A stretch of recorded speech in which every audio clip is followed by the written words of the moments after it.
Hello, and welcome to the third biannual Aspen Forum on Children and Families. I am Sarah Haight, Associate Director for Network and Outreach at Ascend at the Aspen Institute, and it is my pleasure to welcome you all today and to help guide our afternoon together.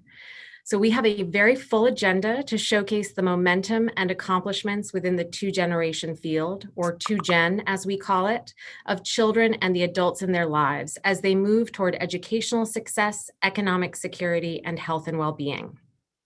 We will look at solutions and strategies, as well as innovation and action steps. And we will do this with the help of parents and experts in the fields of justice, education, health, economics, community, government, and inclusion. Together, we will focus on rebuilding a new future for families.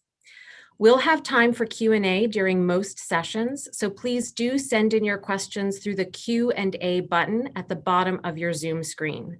We'll also do our best to get to as many of these as possible, and you can post your questions on Twitter using the hashtag AFCF21. So now let's get started. To begin, we are fortunate to have an Ascend Fellow and Indigenous leader joining us. Land acknowledgements take different forms, and at Ascend, we have prioritized both engaging our fellows and network partners who identify as Indigenous in sharing their wisdom and guidance, as well as ensuring we as staff are equipped with resources and knowledge to provide land acknowledgements in our programs and convenings. These are important because they speak to the rich legacy of the original inhabitants of the land those of us in the United States and North America are on, and the historical context of inequity that informs all of our work together. So I'm very pleased to introduce our first speaker, Ascend Fellow and President and CEO of American Indian OIC, Dr. Joe Hobot.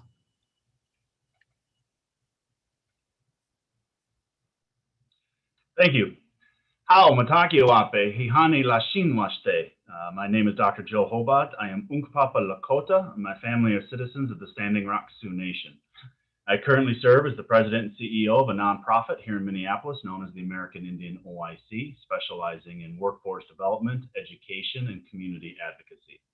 In addition, I also serve as a national consultant throughout Indian country in partnership with the National Urban Indian Family Coalition based in Seattle, Washington, as well as serving as an adjunct faculty member for the Falmouth Institute, which provides ongoing training and technical assistance for tribal leadership, tribal councils, and tribal administrators all throughout Indian country.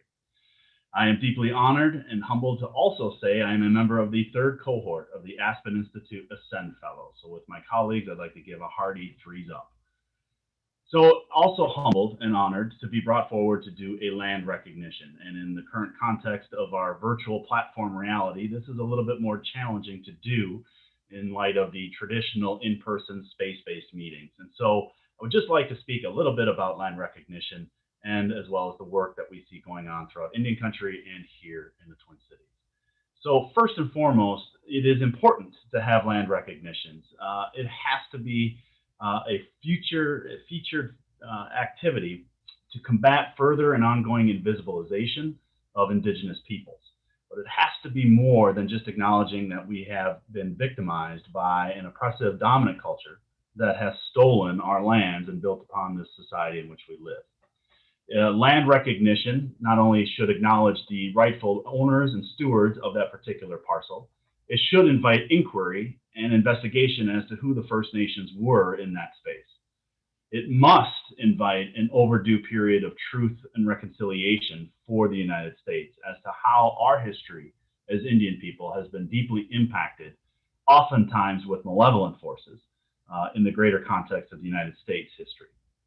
Also, this has global implications for Indigenous peoples, as we see our relatives in Canada finding these same types of inquiries leading to new forms of truth and reconciliation. And so our hearts go out to our relatives in Kamloops Indian Residential School, where they have uncovered 215 graves outside of that residential school, which speaks to the history that needs to be uncovered, reconciled, and healed before we move forward. As Indian people, and through land recognition, we bring first and foremost an Indigenous interrelated worldview, meaning that all creation is interdependent upon one another and therefore dependent upon one another's success. Not only our relationship with Mother Earth, but with all humanity and all creation. Indian people do not separate the created from the creation or from the creator, as we are all one. And therefore, harmonious and balanced coexistence is the only way forward. An example of this in the papers these days is the relationship with our honeybee population. A breakdown in one small sector of the overall can lead to greater trauma for all of us. And so everything has value and importance in an interrelated worldview. We are heartened by the continued use of land recognition and the ability to emphasize this interrelated worldview, as we are in a critical phase of Mother Earth's journey where our impacts as human species have brought it much damage. The good news is we have come to see quite plainly in recent events that Mother Earth not only wants to heal, but is capable of healing at a rapid rate. We saw this during our forced species timeout during the height of the pandemic last spring. And with just a modicum of absence of our behaviors, we saw the waters in the canals of Venice heal and turn translucent. The United States Geological Survey notified us that the Earth's actual vibratory patterns had lessened due to the inactivity of human species, and a return of the migratory patterns of our animal creatures. Once being bifurcated by highways and urban areas, they were able to return to a more healthy way of living just by us having taken a seat as a timeout. We even saw natural regeneration of the Great Barrier Reef. So we are hopeful that through land recognitions and appreciative inquiry about Indigenous people and our worldview of being interrelated will help to hasten a return to a harmonious and balanced living with one another and with Mother Earth. Moving forward, as Indian people, particularly operating in the urban centers, we understand that adaptability has always been our key to resiliency. Whether it is our old warriors and ancestors on horseback who saw the value of horses that were not indigenous to this nation, to the adaptability and learning of the legal codes of this nation, as well as environmental sciences. The ability to onboard new knowledge, incorporate it to further our belief systems, is how we survive as Indigenous people. We also have become quite adept at indigenizing failed systems. Our organization here in Minneapolis, the American Indian OIC, is proud to promote its high school that is under contract with Minneapolis Public Schools that has been fully indigenized, bringing in the teachings and lessons of our cultural carriers while inculcating our Indigenous worldview and perspectives within the curriculum and the physical learning space at every turn. As a result, we have a generous uptick in our academic achievements. We also disavow the scarcity mindset. As Indian people, we understand we live in a world of abundance and that there's more than enough resources, talent, and human capital to address all of our needs beyond what we can even imagine. We do away with the scarcity mindset, which we believe is the Kool-Aid, if you will, of the dominant culture, which promotes division and hyper-individuality and is antithetical to our worldview. And as a result, we also uphold the integrated worldview that all human structures need to be promoted, that not one particular cultural group can ascend over another, that we are all in this together.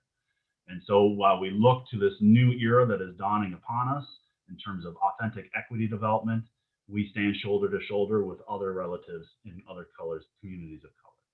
With that, I would like to say Wopala Tonka to the Aspen Institute and to the Ascend Fellowship for this opportunity. I wish you all well during this incredibly important seminar, and I wish you all well in your endeavors and your work. Wopala Tonka. Thank you, Joe, for that very powerful moment. We're very grateful for your leadership. Now, we turn to a panel discussion on power shifting, parents leading the way. To kick things off, please welcome my wonderful colleague and the Managing Director of Ascend, Marjorie Sims. Thank you, Sarah. Welcome, everyone. And on behalf of the entire Ascend team, thank you for joining us.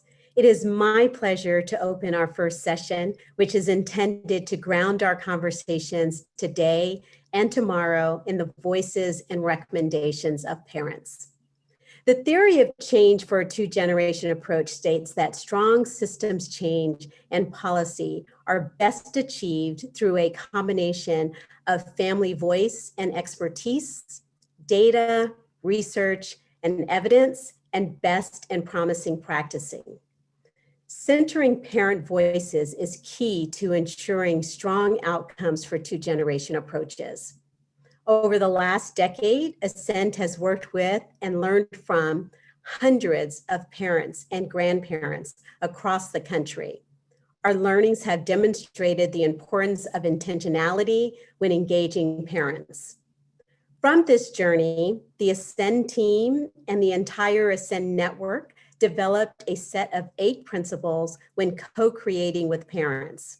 The principles set the best possible conditions to center parent voices in 2-generation programs, policies, systems, and research. Parents have the clearest perspective on what is best for families.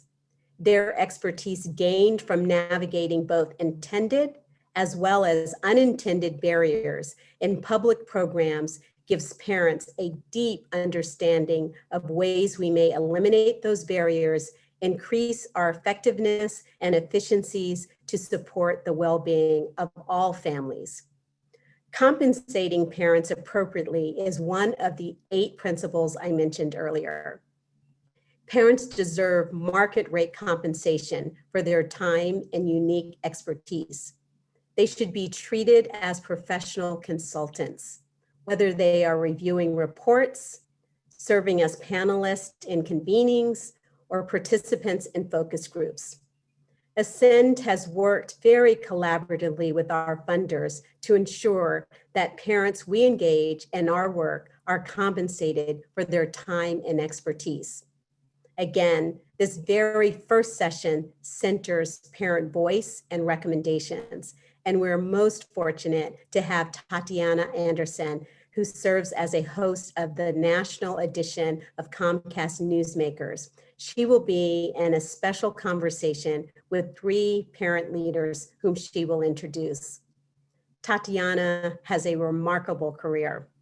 From Brooklyn to Baghdad, her dedication and passion for a good story has carried her across the globe. Tetiana has spent extensive time in Middle East conflict zones, producing and reporting for NBC News, CNN, MSNBC. Over the years, her work has also appeared on NBC Nightly News, The Today Show, and CBS Evening News, as well as several international news outlets. Throughout her career, she has interviewed a broad range of notables, including former Congressman and civil rights leader John Lewis, Turkey's former deputy prime minister, financial guru Susie Orman, and 8-time platinum recording artist 50 Cent.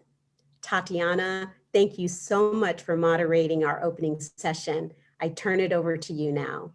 Marjorie, thank you so much. And it's my pleasure to be here with you and Aspen and the Ascend Institute. And I want to get right to our panel because that's why we're here.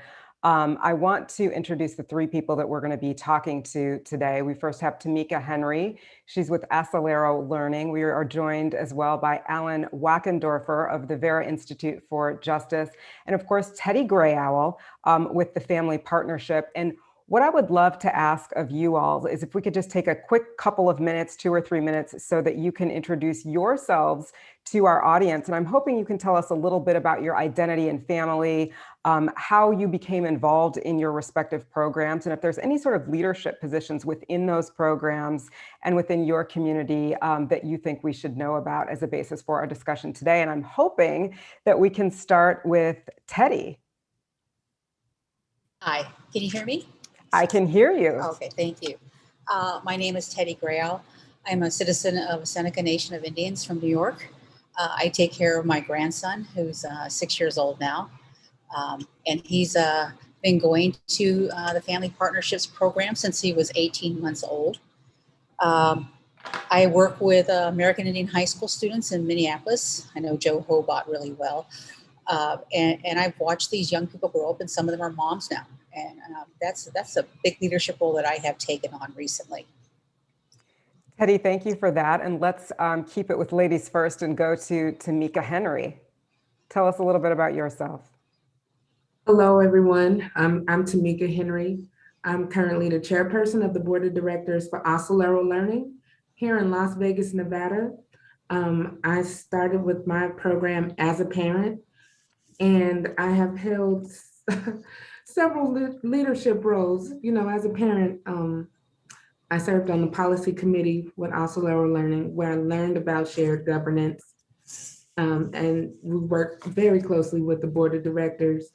And I'm also an ambassador with the Make It Work Nevada here, where we really fight for paid family medical leave as well. But my work and how I became involved with the SIN definitely started with Acelero Learning, and they really empowered me to be a strong advocate for not only my child, but for the program and for my community. So I thank you. And thank you, Tameka. And Allan, can you tell us a little bit about yourself? Sure. First of all, thank you for this opportunity. It's really great to be here. And I appreciated that introduction from Dr. Hobot as well. That was a really nice centering. So I'm here in my capacity as a father of two children, one 6, one 15. I'm also a son, a husband, a friend, an uncle. And I'm also an advocate. I'm a formerly incarcerated person. I'm in long-term recovery. I grew up in Flint, Michigan, which is known for General Motors, crime, and more recently, the Flint water crisis that poisoned its residents. Still a good city. It's making a comeback, and shout out to Dr. Hatter, my Flintstone buddy from Kresge. But you know, I grew up watching a city that's beyond its heyday become literally destroyed by the factories that were closing down and closing down and being torn down. So watch the city become poorer, fewer jobs and opportunities, becoming disenfranchised, and then the mostly white residents fleeing to the suburbs, which included eventually my own family. And so I grew up around drugs and addiction, and I ended up following that same path, which for me led to a term of incarceration in the Michigan Department of Corrections. But with little support from the Department of Corrections, but a lot from, because at that time they didn't have very many programs to support people. I had a lot of support from family and mentors. I turned my life around. You know, I went to college. I moved from Flint to Ann Arbor and attended Eastern Michigan University, University of Michigan, got my master's degree, and then became a macro social worker and landed a dream job as a policy director for the National Association. But during that time, I fought for and won custody of my oldest daughter. I'm still raising her now as she's virtually completing her first year of high school. I'm married, had a second child, and then I'm now a program associate with the Vera Institute of Justice, where I work to expand access to post-secondary education for people that are incarcerated in the state and federal prisons, mostly through the Second Chance Pell Initiative. But for most people, that's a first chance. And I know how transformative education has been in my life. And so it's an honor that I'm able to ensure that that opportunity is available. Yes. And I'm glad you said that, Allan, because, you know, this is about the transformation of education and how we can use that to better our lives, our families' lives. And so with that, I think it's a perfect time to sort of ask all of you a general question. But Tedi, I'd like to put this one to you first. Why is it so important to engage parents as leaders? And how has being a parent sort of shaped what your accomplishments have been, and what are some of the key ones?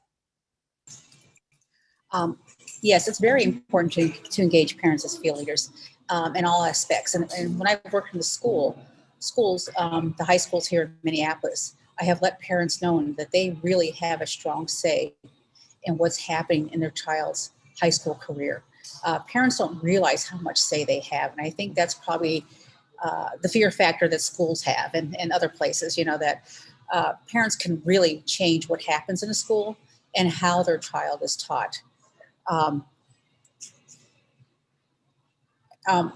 know that a lot of kids don't think this is true. You know, their biggest fear is having their parents call the school, you know, and little do they realize their parents can make big changes. A lot of counselors will just say, oh, I don't want to hear from that parent, but they can really make big changes. And that's what I always try to encourage with the families that I work with, to get in there and say whatever complaints they have, whatever path they want their child to be on, and how they see what's missing in the school to get put in there.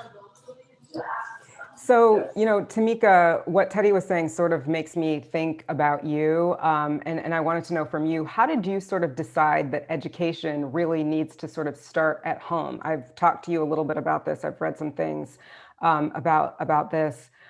Is there a sort of personal story or aspect from your life that created the path that you're on now, Tameka? My goodness, I think just being engaged by a family advocate at Acelero Learning, at Head Start, where, they really engaged me and empowered me to be my child's first teacher. When I did show up to the program, I looked at it as just, daycare. I need a babysitter, I need daycare. And just engaging with them and learning the importance of early childhood education and seeing the transformation in my children, I wanted that for all children. And even the transformation within myself. When you talk about that 2-generational approach, it wasn't just they were educating my child. It was important for them to ensure that we were okay as parents and as a family, and making sure that we had stability. And, from that, they taught me that in order for my child to be whole and to be educated, the family had to be the same way. And so they set goals with us as well. And I often say, because of Head Start, I went from the couch. I went from the couch to college. And I know it's because, it was because they engaged me. It wasn't just, drop your child off. It was drop your child off and, hey, we have this cool program that's parent-led. It's a policy committee, it's a parent committee, where you help make decisions on the curriculum, where you are learning how to read a budget and making the best decisions. And even, even as far as the menu that's being served to the children. So they really did things with us and not to us. Oh, go ahead, finish your point, Tameka. They did things with us and not for us. And so for me, that was important. And that's something that I lead with today when I'm working with other parents. Like, this is important. How do we do this together to ensure the best outcomes for our children? And Allan, let's let you finish this one out. But why is it important to engage parents as leaders, and how has being a parent shaped your advocacy work when it comes to what you do? Yeah, absolutely. So I'm trained in social work, and we're taught that clients are the experts, and nobody knows their experience better than they do. And we don't give advice. We help people come to their own conclusions about what is best in their life. That's self-determination. And that's not just true in this clinical world that I speak of, but also, when I used to go as a policy director, go testify to lawmakers, I always endeavored to bring people who had those personal experiences with me, because I can read about a subject, I can become an expert, I can study it and do the research and all of that, and that stuff is all really important. But to have a person that's lived through that stuff speak to those lived experiences is more powerful than anything. They're really the experts, right? And nobody knows a problem more intimately than those who have lived it. And nobody is more important to developing solutions than those who have lived through those challenges. And it's also has this empowering aspect to it too, right? That you engage people in change, and it starts to give them buy-in to their own change and their own community. And so it has that empowering aspect to it. So I want to stick with you right here, Allan, because you talked a little bit about this generational approach, which is of course what we're talking about. And, I know sort of from your own story, if you can see it, you can achieve it. And that's actually sort of what happened to you when you were incarcerated in your education. There's a little story about what watching you learn and grow on your educational journey did for your mother that I think it would be really valuable to share here, if you don't mind. Yeah, I'd love to. It puts a smile on my face when you brought it up. And first I'd like to say that I'm a first generation college graduate, and but there was always an expectation in my home that we would go to college. Both in my parents and from aunts and uncles and things like that. And I go through these challenges in my life, and I'm a social worker, macro. But I was initially going into that profession, thinking of the more clinical aspect because of my lived experiences. I chose the profession because it seemed like a good place to become an advocate and to help others with similar lived experiences, overcome barriers as well. But so when I'm mulling over, what am I going to do with the rest of my life? My mom reveals to me that she had taken some social work classes at Mott Community College in Flint before I was born. But she never, of course, then motherhood came along and other distractions in life. And she had only taken a few classes, and then, life goes on. So you fast forward 30 years later, and here I am enrolling in social work classes at Mott Community College in Flint, where she had actually taken classes. So, of course, I said before, I ended up, moving and going to Eastern Michigan and then to the University of Michigan. But my education journey actually began in the same place and on the same path as my mother's did, those, few decades prior. And then you fast forward a few more years, all those years later, my mom became so inspired by my journey and watching me grow up and learn that she said, I got to go back and finish this. So she went and re-enrolled back in Mott Community College and got her associate's degree in social work. We all went, to the IMA sports arena. It's called something else now, I don't remember, but we all know it as the IMA to watch her class graduate and watch my mom walk. That's beautiful. Really cool. That's beautiful. And a lot of this is about inspiration. And with that, Tedi, I want to turn to you. There are some statistics about education for Native Americans in Minnesota, and it's not very great. No. In 4 year graduation rates have not increased. In 4 years, graduation rates haven't increased for certain students, and the ones who are graduating are only graduating at rates of about 50%. These were put out by an organization that you're affiliated with, and I'm wondering, why? What are some of the sort of specific challenges that you face when it comes to changing these outcomes for your people? As a parent, I haven't been too successful in changing those outcomes, and they've been with us for a long time. I'm also a product of Minneapolis Public Schools. I graduated in the 70s, and it's been really interesting to watch as different programs, activities, and so forth that have come into the schools for American Indian students, but not resulting in great change. I've seen a few programs that have worked very well, but those programs always end without having longer term consequences. There's no evaluation for longer term. There's no continued program beyond maybe 3-4 years. And I think that's really a dissatisfaction to Indian students. American Indian parents don't have as strong a voice as other parents do in Minneapolis schools. And I think that's really at the heart of it. Every once in a while, there will be something that happens in the schools that riles the parents up, but then it results in very short-term consequences, whether they're good or bad. And that's what's really missing, I think, for American Indian parents is not having that really loud voice in the schools. It really gets, go ahead.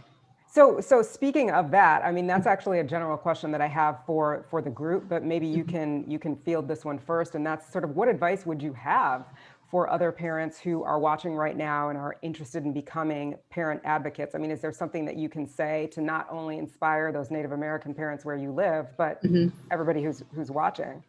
I just say become more involved with their schools. All schools have various committees for parents to be on. And one thing that's lacking is American Indians on those committees.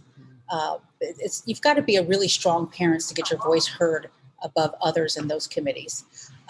Because otherwise it's the same parents, they come in with their same agendas, and the American Indian parents just don't get heard. And I'm sure we're not the only ones, but that's the ones I can speak for because that's who I am as an American Indian parent. Tameka, what about you? I mean, what would you say to those parents who are thinking about becoming involved or maybe sort of dipping their toe in a little bit?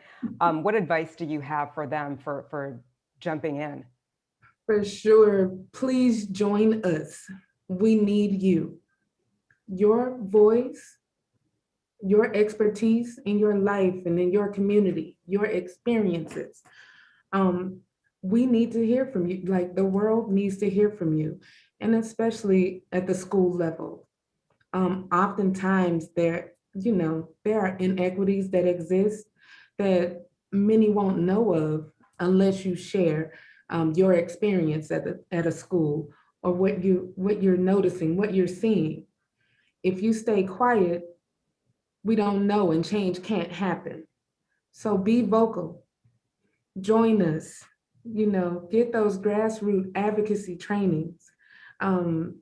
It's just that simple as letting people know what it is that you need in order for your school to look successful, in order for your family, your child to thrive.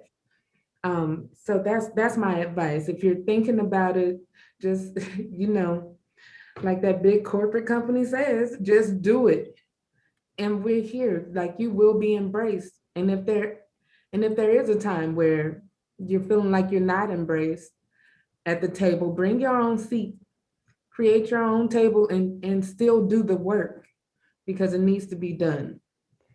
So speaking about doing the work, we also want to speak about some of the outcomes. And Allan, to that point, people talk about, the need to shift power, the need to prioritize the parent's voice in this particular work. And I'm wondering if you have any examples of when you've seen this done in a successful way, Allan.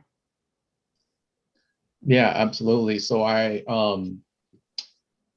work with this organization I helped start in Michigan called Nation Outside, and it's a statewide advocacy organization that's led exclusively by formerly incarcerated people, and we all came together to start this organization. Just as Tameka was referring to, it's make your own table. If you're not being invited to the table, then create your own table and demand, to be part of the action. We saw this criminal justice reform movement growing and taking place, but we weren't part of the conversations.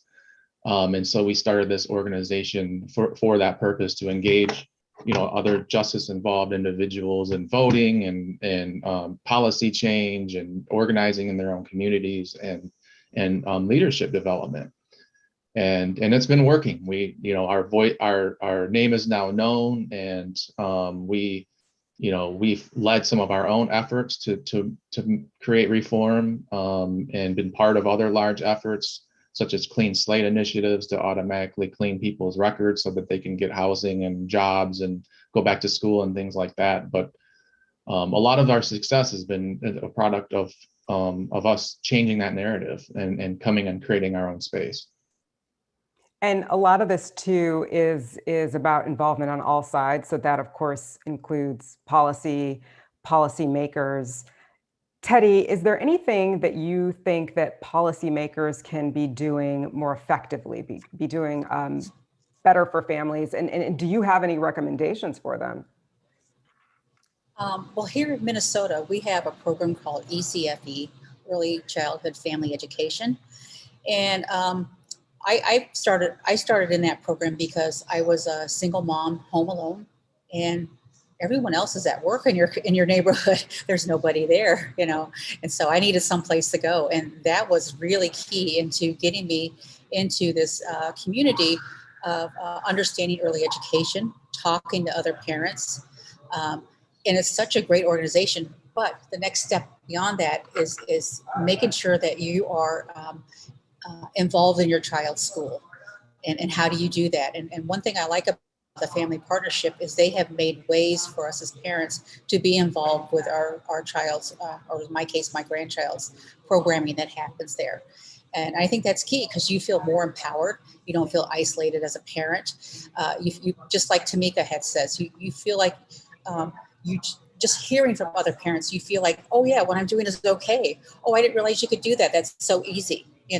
Things like that. Just conversing with other parents, because they feel isolated too. Because a lot of people are not at home anymore. They're at work or other places. And that's key, that we could talk to each other. My mom's day, all the neighbors hung out together. Nowadays, that doesn't happen very often.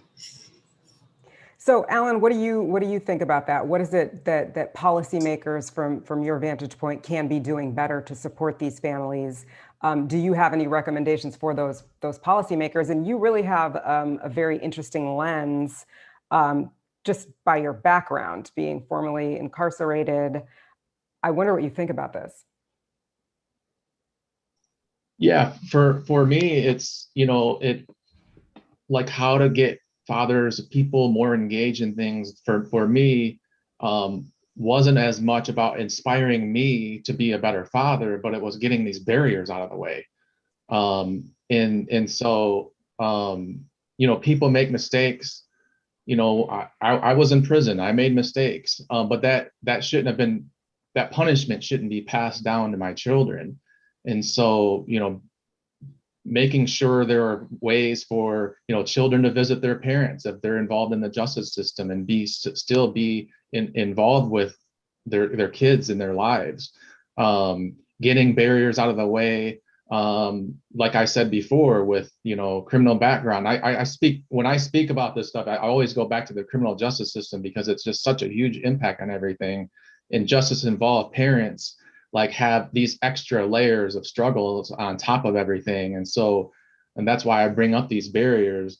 If I can't get a job, if I can't get a house, if I can't go back to school, how am I supposed to do all of these other things that I should be doing to be a contributing member of society, to be a dad, and all of that stuff? And then things like, the mother of my first child was still struggling, and I go to get, I went to try to get custody of my daughter, and so I could take care of her and be a dad. And of course, the court had a hard time seeing me as being the one that should be in the leader in that role, to take on the full responsibility, full custody of my child, because they're so used to, mothers being in that position. And this is not to discount that role at all. It's a joint venture, and dads need to be part of that. But I was in a position to be able to do that. And it was such a struggle to get the court to see me in that position, especially with my background.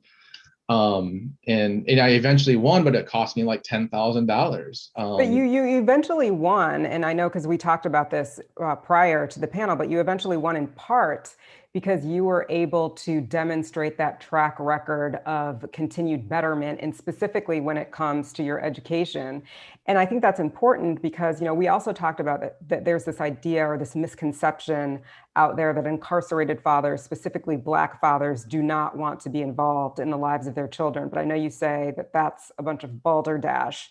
Yeah. And I'm wondering, since you started working on this issue and to now, what sort of internal changes have you seen? What sort of system changes have you seen that encourage Black fathers, incarcerated fathers of any race, to be involved? I mean, has that gotten better over time? Not really. And you're right. Like the research bears out that, Black fathers are in fact more engaged with their children than any other racial group out there. And so that whole idea that, the absentee fathers and people, I think, have this image as racial connotation in their head, it's wrong. But I think some departments of corrections out there are starting to do better about thinking about where they place people in a facility to make sure they're closer to their families. But we really need to go back before that and think about parents and their role as parents when they make mistakes, but when they go through the sentencing process through courts, they need to take that into consideration, that this is a parent. So they're not the only one that's being punished here. There's a child out there in the world. I honestly haven't seen a lot of progress on that. And that's something we do really need to work on. So Tameka, this sort of conversation we're having with Allan touches on the whole leadership aspect of what we're talking about here today in general. And I know that you have been on the front lines as an advocate. You're a key organizing parent around Head Start. You ran for school board in Las Vegas. You even have gone before Congress. So when it comes to setting an example, not only for your children, but for other parents, what was that experience like, giving testimony? And how important do you think it was for you to be able to share at that level and really let that be seen by your community, by your children, by the congressional representatives that you were speaking to as this involved parent? Oh my goodness. That moment when you have the opportunity to testify before Congress on, things that will mean the world of a difference to you as a family. It was around paid family medical leave. I knew that, yes, this is important for me. And I was nervous as heck. But I also knew that this is a moment and opportunity that you have that millions of parents and millions of Americans won't have. But this policy definitely affects all of us. So I had to represent. I had to show up and get out of your nerves and share your story so change can happen. And it takes a lot. And so even for those lawmakers and policymakers, it's like, okay, I'm sharing my story. I'm giving you my all. Please act on this, because it's not just about me. It's not just about me. It's about so many. And that's the biggest thing that I can tell our lawmakers and policymakers is to, listen to us, one, and respond in the way that, your actions show that you heard us. Your actions show that you were really listening to us. And so, and from that, when you say inspiring my daughters and the community, because my community, it's like, what is it? They often wonder, like, what is it that you do, Tameka? Or what is it that you don't do?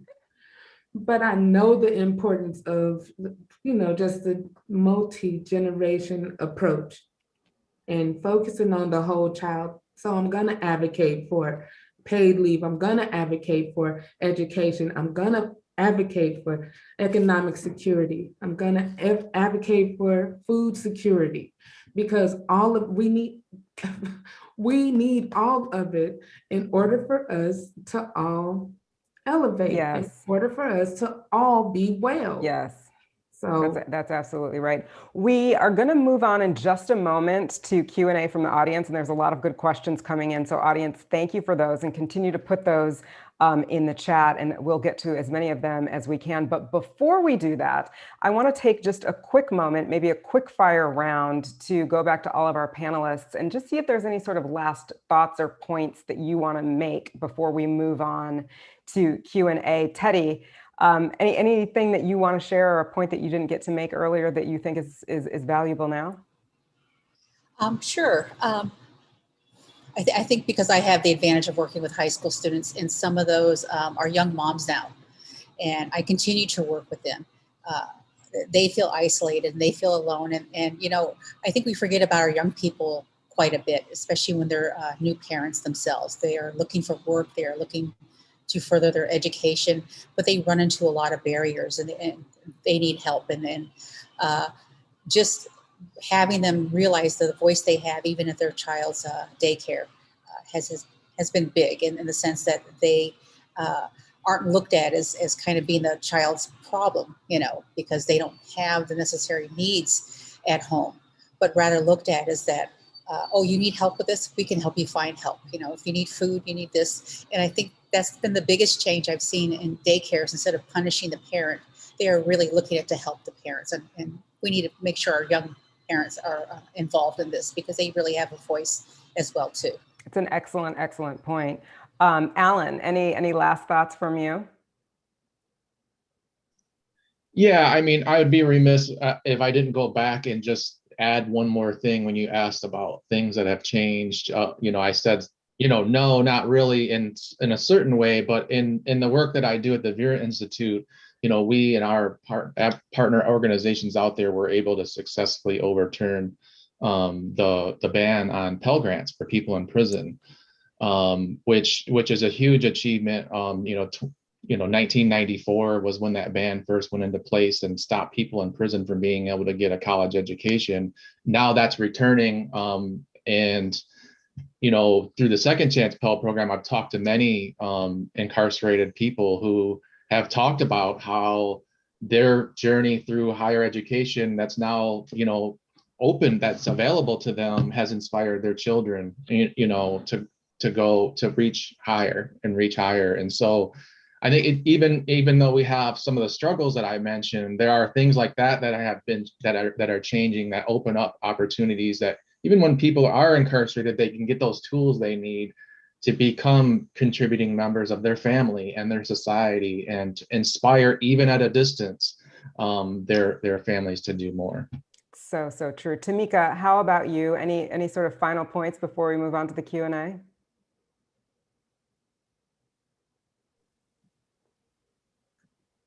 I'm sorry. No, I don't know a parent who tucks their child in bed at night and expects them to fail. It's just not what we do. And I just want to encourage parents to just keep going, keep it pushing. Please join us in advocating for everything that's great for our families and for our children. And to any of you that are working with parents, please encourage them. Please empower them. Please equip them with the resources that they need to further not only their families, but the mission of your organizations.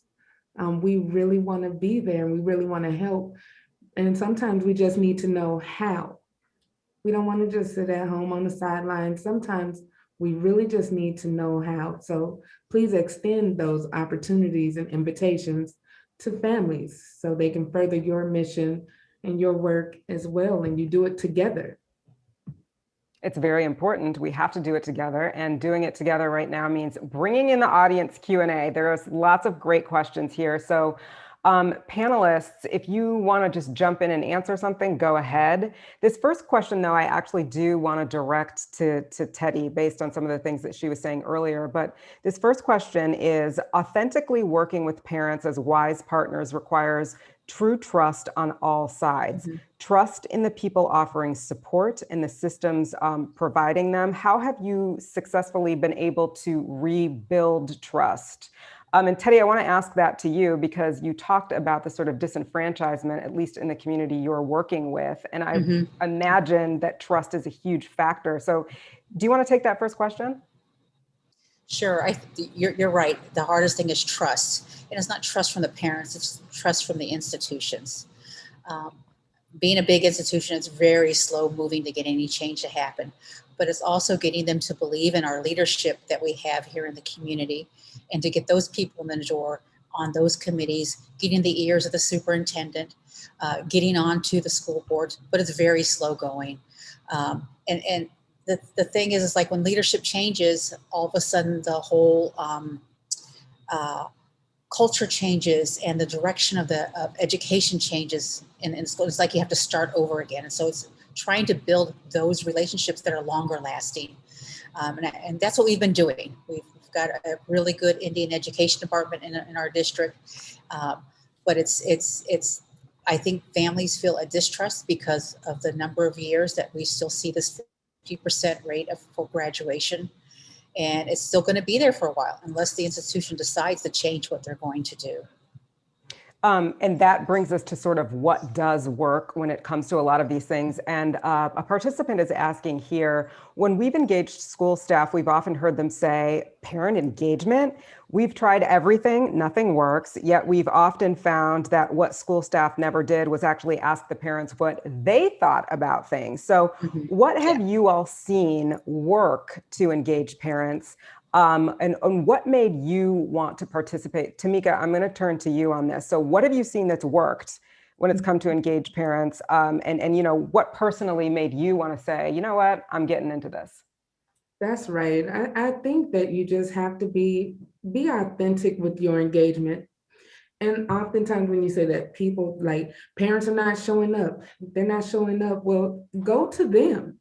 Like sometimes there are barriers that are there that may exist. So sometimes you may have to go into their neighborhoods and into their recreation centers to find them, to talk with them, to break bread with them and see what it is that they need for you all to work together to improve education for their child.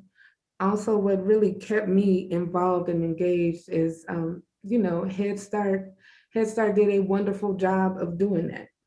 Even let me know that a policy council or parent committee even existed. And it wasn't just checking a box. They made sure that we were trained, that we had quality training, and they really helped us to amplify our voices and just learning the basics of what advocacy and grassroots advocacy is. And you can take that across all sectors. It's not just education. And you learn how to advocate for your family around tenant rights. I mean, it can go on and on. But people remember how, you know, how they made you feel. It's important when you can compensate families for their expertise and voice and volunteerism, do that. But it doesn't take that all of the time. I've been with Head Start. I started out as a parent in 2007, 2008. My first child that was in Head Start graduated this in May. Congratulations. Thank you so much. And I'm still involved, not only involved, engaged in the program because I know the transformation that it made for myself and my child and my family. And you said that came with or from, in a large part, authenticity. And so, Allan, I want to turn to you. Because of your specific lens, and I would love for you to answer this sort of on behalf of incarcerated fathers, formerly incarcerated fathers, what works when it comes to engaging them to be involved? I know you said that they largely want to be. Yeah, well, like I said before, getting those barriers out of the way is one thing, but you know, people have basic needs that need to be met. And so if you're out there struggling and you're out there just trying to fight to survive, it's really hard to also then, you know, divert your attention over to make the time to join a committee or you know, get on a council and that kind of thing. So like really we need to be doing better systematically to provide for people so that they actually feel like they have the comfort level and the time available to even contribute to things like we're asking them to contribute to. And then when we do ask people to contribute, you know, they need to truly have a space at the table and not just sort of be tokenized and just be there, but actually truly have that space available to them and be compensated for their expertise, as was said by Marjorie at the beginning, and then show that what they're saying actually matters, that it actually gets used somehow, and then it actually translates into some real change. Because if we continuously, we show up to these tables and we say things and then nobody ever listens and nobody ever does anything with it, that's pretty discouraging. There's a cultural shift or a cultural aspect to this. Allan, I want to stay with you for this next question that a viewer very pointedly asks. And the question is, how do we shift the culture to assume that fathers want to be involved versus the current system of thinking that, you know, they need to be engaged and that they don't want to be a part of their child's life? That's fascinating to me because it's true. We shouldn't assume that, but how do we shift that paradigm, Allan? Yeah, I don't know. I mean, there's a lot to think about in that. It's a really good question, but you know, some of it is narrative change work, right? We need to do some narrative change work, and then also just not making assumptions about people and judging people like in my case, in the work that we do, not judging people by their worst mistakes. So even people that make mistakes can also be contributing members of their families, of society, of their communities, whatever. So there's a couple things that come to the top of my mind, but I would love to pass that question around. Yeah, I mean, Tedi, do you have thoughts on that about, just culturally shifting the conversation, at least when it comes to fathers and engagement? And I wonder what, the communities that you deal with or how they see that.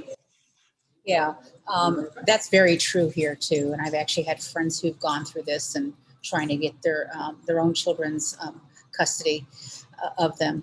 And it still lingers today, and it's very hard, I think, for communities to really want to push for that change without it going through some type of policy.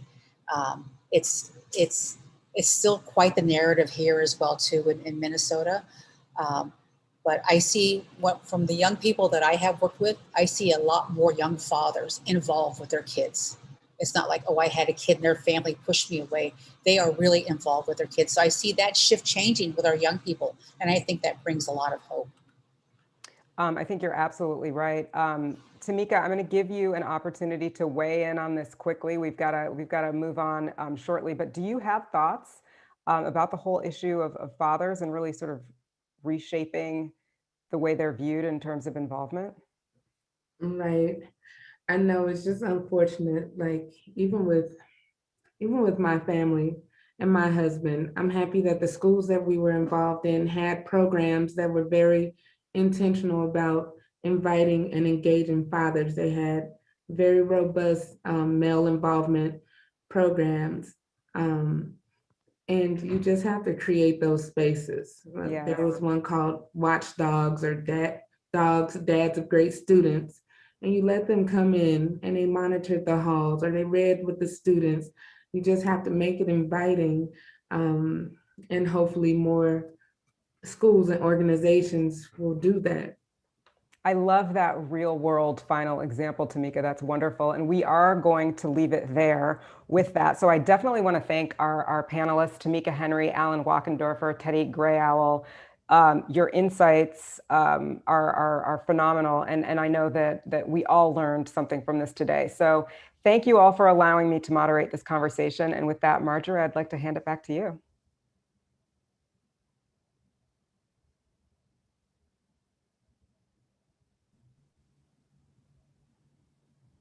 Thank you so much, Tetiana. It was really wonderful. And I actually, I believe I'm pronouncing your name wrong. It's Tetiana, right? It's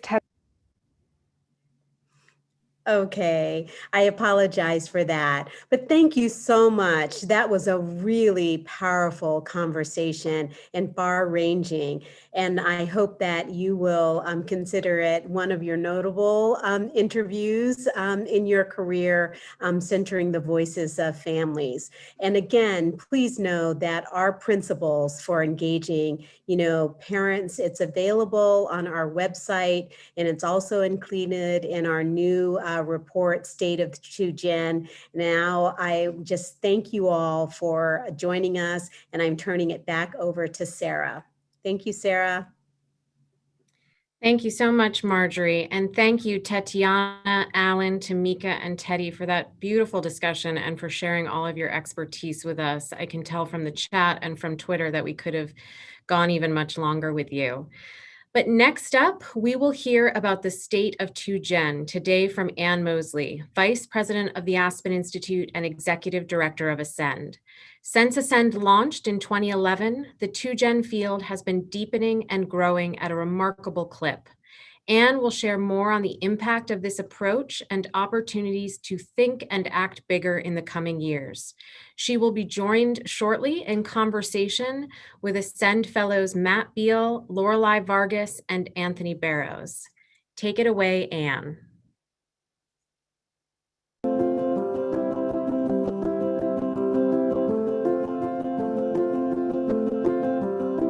Hello, everyone. I'm Ann Mosle, founder and executive director of Ascend at the Aspen Institute. I'm so excited that so many of you have joined us for the Aspen Forum on Children and Families. Here at Ascend, we invest in leaders who are working to build a society where all families pass down a legacy of success from one generation to the next. We believe that by disrupting and redesigning systems of oppression, we will fundamentally shift the odds back in favor of children and families, creating the conditions for economic mobility and family well-being. From the very beginning, 2Gen has been our way and an organizing philosophy and approach, grounded in early Indigenous wisdom, centering families, children, and communities in the solutions. After a decade of hard work, networking, innovating, silo busting, our conclusion is clear that the 2Gen approach is timely and essential. 2Gen cannot be in a better position to help re-envision an America that keeps her promise to all children and their families. As we look ahead to a post-pandemic world, our review of the current state of the 2Gen field offers real-time and practical solutions. So, what is the current state of 2Gen? 2Gen is a vibrant and growing interdisciplinary field that has resonance with parents and families, practitioners, philanthropists, and policymakers at an extraordinarily critical moment. The Ascend Network has grown from 58 partners in 20 states and DC to now 440 organizations in all 50 states, DC, and Puerto Rico. Collectively, the Ascend Network touches 10 million children and families. Ascend and network partners provided critical support for the bipartisan introduction of the 2-Generation Economic Empowerment Act, which catalyzed the first federal review of poverty programs through a 2Gen lens. For the past decade, Ascend has been invested in leaders through the Aspen Institute Ascend Fellowship, and our 80 alumni influence the levers of change from health and human services, early childhood, post-secondary success, and community innovation. U.S. Senator Raphael Warnock and Mayor Melvin Carter of St. Paul, Minnesota, are both Ascend Fellows, demonstrating our presence in power spaces. The 2Gen approach has influenced the field of human services at and across the federal, state, and county levels, transforming mindsets from human services to one of human potential, placing families at the center. 12 states now have formally adopted 2Gen strategies, and states are where policy and funding decisions affect lives and drive systems change. We are reaching critical mass. One example is Washington State, which recently released their blueprint for a just and equitable future. Now, this blueprint was grounded in a statewide commitment to dismantling poverty, embracing racial equity, and ensuring that people who have experienced poverty lead the work. Ascend Fellow Lori Finkst, Parent Advisor Drayton Jackson, and Assistant Secretary David Stillman were key leaders guiding the state's comprehensive and transformative approach in partnership with 8 state agencies, community and service providers, employers, tribes, and many more. The groundwork has been laid and has already shown results, producing more equitable, intentional responses in Washington State to the pandemic and offering a concrete blueprint for economic opportunity and well-being for the immediate and for the long term. Ascend has worked alongside respected partners like the American Public Human Services Association and the National Association of Counties to deepen and scale 2Gen strategies at the count and state level in service of intergenerational economic mobility and well-being. 2Gen has evolved to become more equitable and inclusive, and we are committed to continuing this work by widening our lens and broadening our definition of families. Over the past decade, 2Gen leaders and practitioners have wrestled with what it means to prioritize racial and gender equity in everything we do.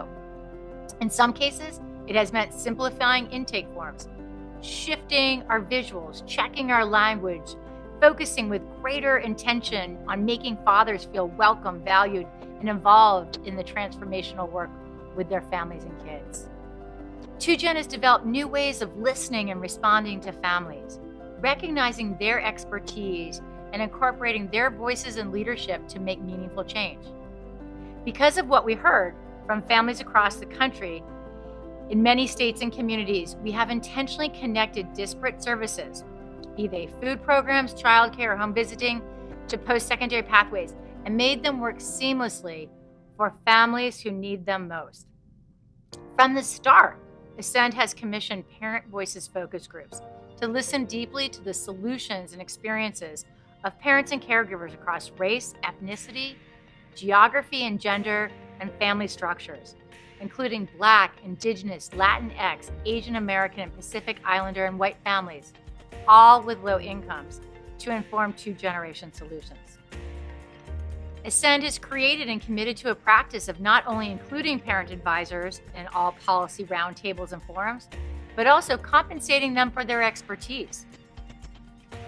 In addition, Ascend created the first parent-powered solutions fund that put parents in charge of the funding decisions. As a parent advisor, Anjanette Bidet stated, "Who better to address the cracks in the system than the people experiencing them?" We agree. So what will the future hold? We have incredible momentum. We see opportunities to build on our progress. And for one, the American public is on our side. 85% of voters support a two-generation approach, a percentage that has only grown over the years. And it resonates at the federal, state, and local levels, in blue, red, and purple states across the country. Another Ascend parent advisor, Janine McMahon, offered a provocative perspective. Don't meet parents where they are. Meet parents where they dream. As we all undertake the hard work of a just recovery from the pandemic and a full reckoning with racial injustice, we believe that this aspirational mindset is essential. In State of 2Gen, we outline a series of recommendations that are both aspirational and pragmatic. They call for bold new federal commitments. They offer concrete opportunities to focus and implement the American Rescue and Family Plans. They translate the ambitions and intentions of the Biden-Harris executive order to advance racial and gender equity. And they underscore the need to invest commensurate capital that matches the potential of community innovations and needed infrastructure. Here are 5 of our recommendations. First, establish family councils and federal agencies as part of the implementation of the Racial Equity Executive Order, Section 8, which calls for meaningful engagement with members of underserved communities. Second, launch a federal whole family acceleration fund to scale state and county 2Gen innovation and prioritize in that young parents and their children, recognizing the 2Gen multiplier effect in the earliest years. 3, account for the full educational continuum for children and their families, starting with high-quality early childhood to parents' post-secondary success. It is time to deepen partnerships between early learning and childcare with college and workforce opportunities. 4th, develop a family well-being and equity outcomes framework. A federal framework that aligns all funding, technical assistance, peer learning, and evidence and evaluation to achieve the outcomes that families want and deserve. 5th, scale community-based innovations, looking to models that we know work, like those we've seen in Jackson, Mississippi with the Magnolia Mothers Trust led by Ascend Fellow Aisha Nyandoro, or in Baltimore, Maryland at the Center for Urban Families, focusing on fathers and their children led by Ascend Fellow Joe Jones. Connected to all of this is the need not to just identify, but to fully invest in these solutions. Invest like you want them to win. Our time is now, even with a decade of demonstrable progress behind us. There is no time to become self-congratulatory. In light of the events of the past year, there's clear urgencies. In communities, people are demanding racial and economic justice, an approach to well-being that leaves no one behind. In the systems that support families, leaders like you are demonstrating on-the-ground innovation, challenging outdated approaches, and building better pathways for families. In the private sector, corporations and financial institutions are responding to the challenge to re-examine the way they do business. It is understood that the strength of our economy depends on the strength and well-being of our families. Our collective resilience is undeniable. As one Maryland mom said during the height of the pandemic, if we make it out of this, we will be unstoppable. Well, I believe that we have proven that we are unstoppable. We have made it this far. We are not turning back. Let's ride this wave of momentum toward a better and brighter future. Thank you.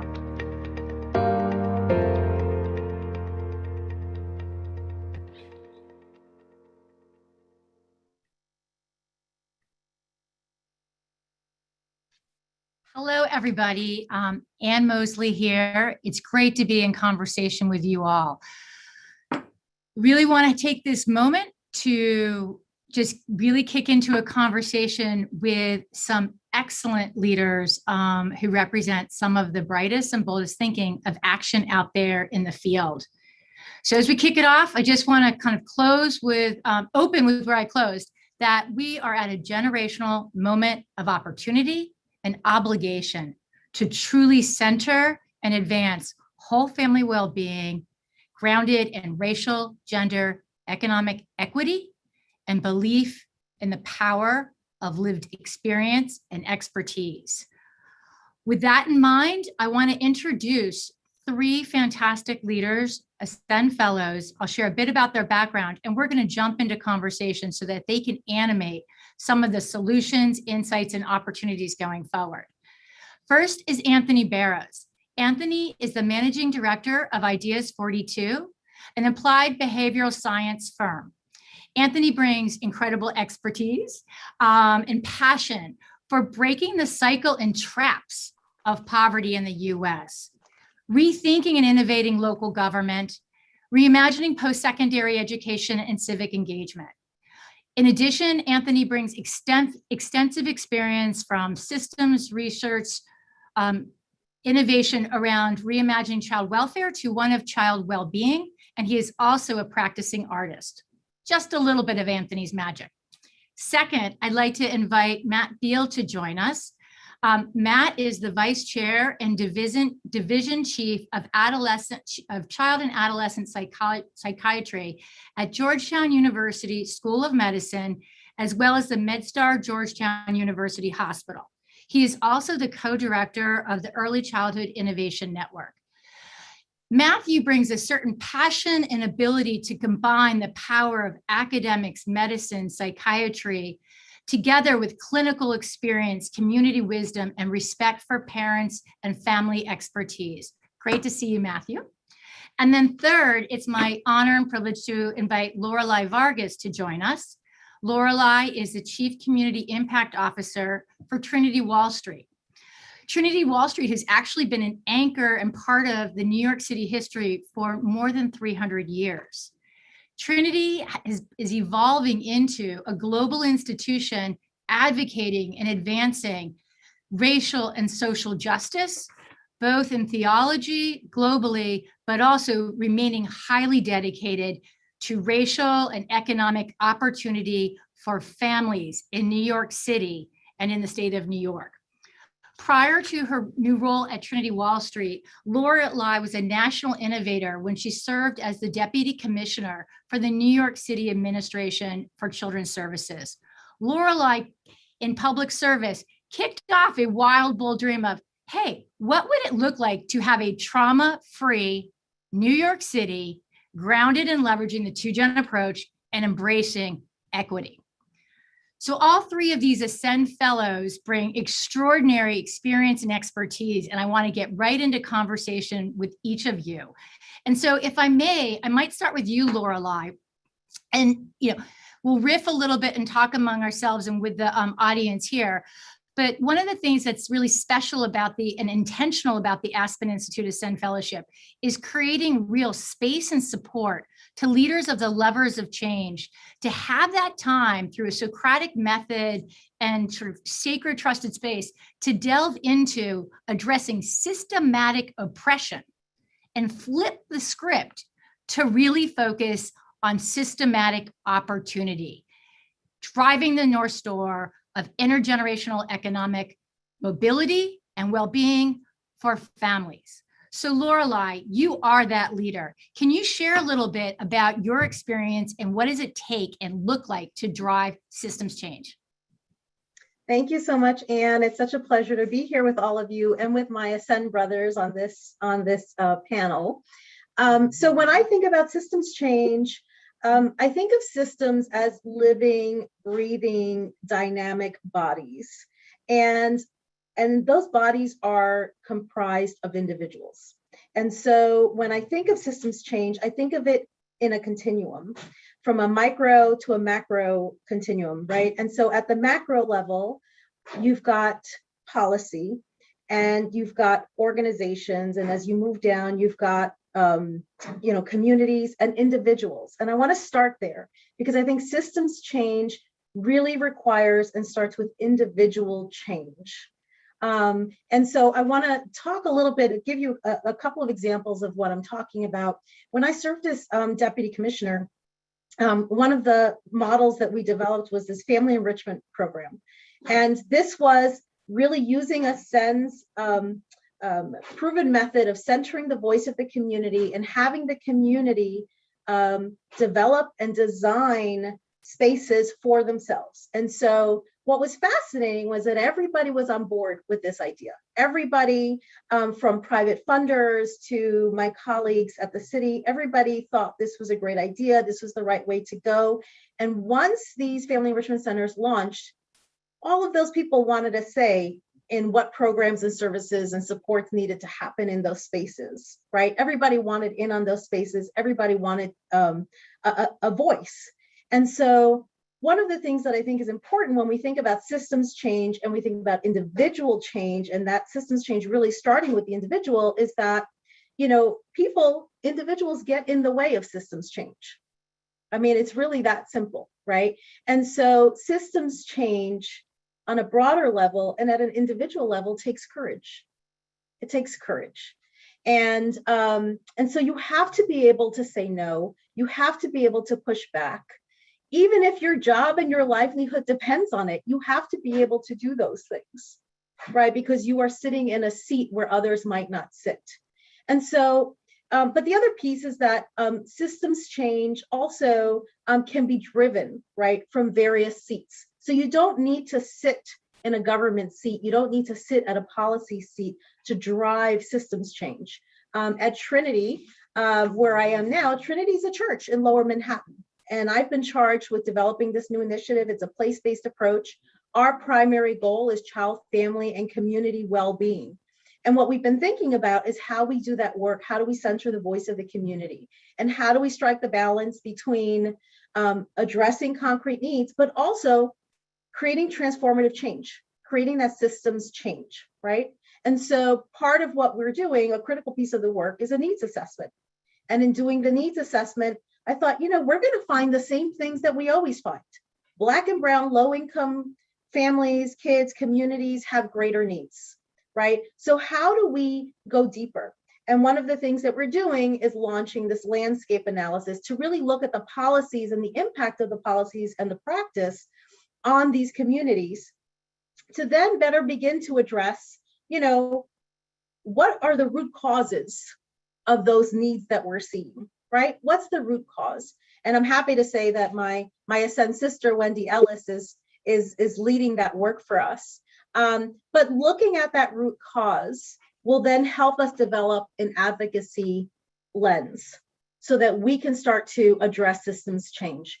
And so that's the balance between, meeting concrete needs. So here I am, I'm sitting at a church, right? Now I'm at a church, but we're addressing concrete needs.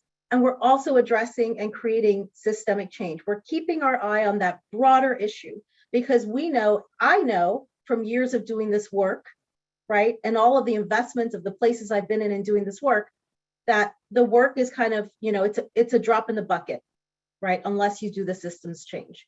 So I encourage everyone who's on this call today to think about from where you sit, how can you be the change? How can you help to lead systems change? Lorelei, thank you so much. We're going to scoot right over to Anthony and how you can be that change, knowing how passionate you are about evidence and innovation, fueling that together. And one of the highlights or the insights in the state of 2Gen is the power of co-creation and really the test and learn model. So Anthony, love to hear your thought. Yeah, absolutely. Thanks for having me. Three's up, as Dr. Hobot said earlier. Good to be with you all.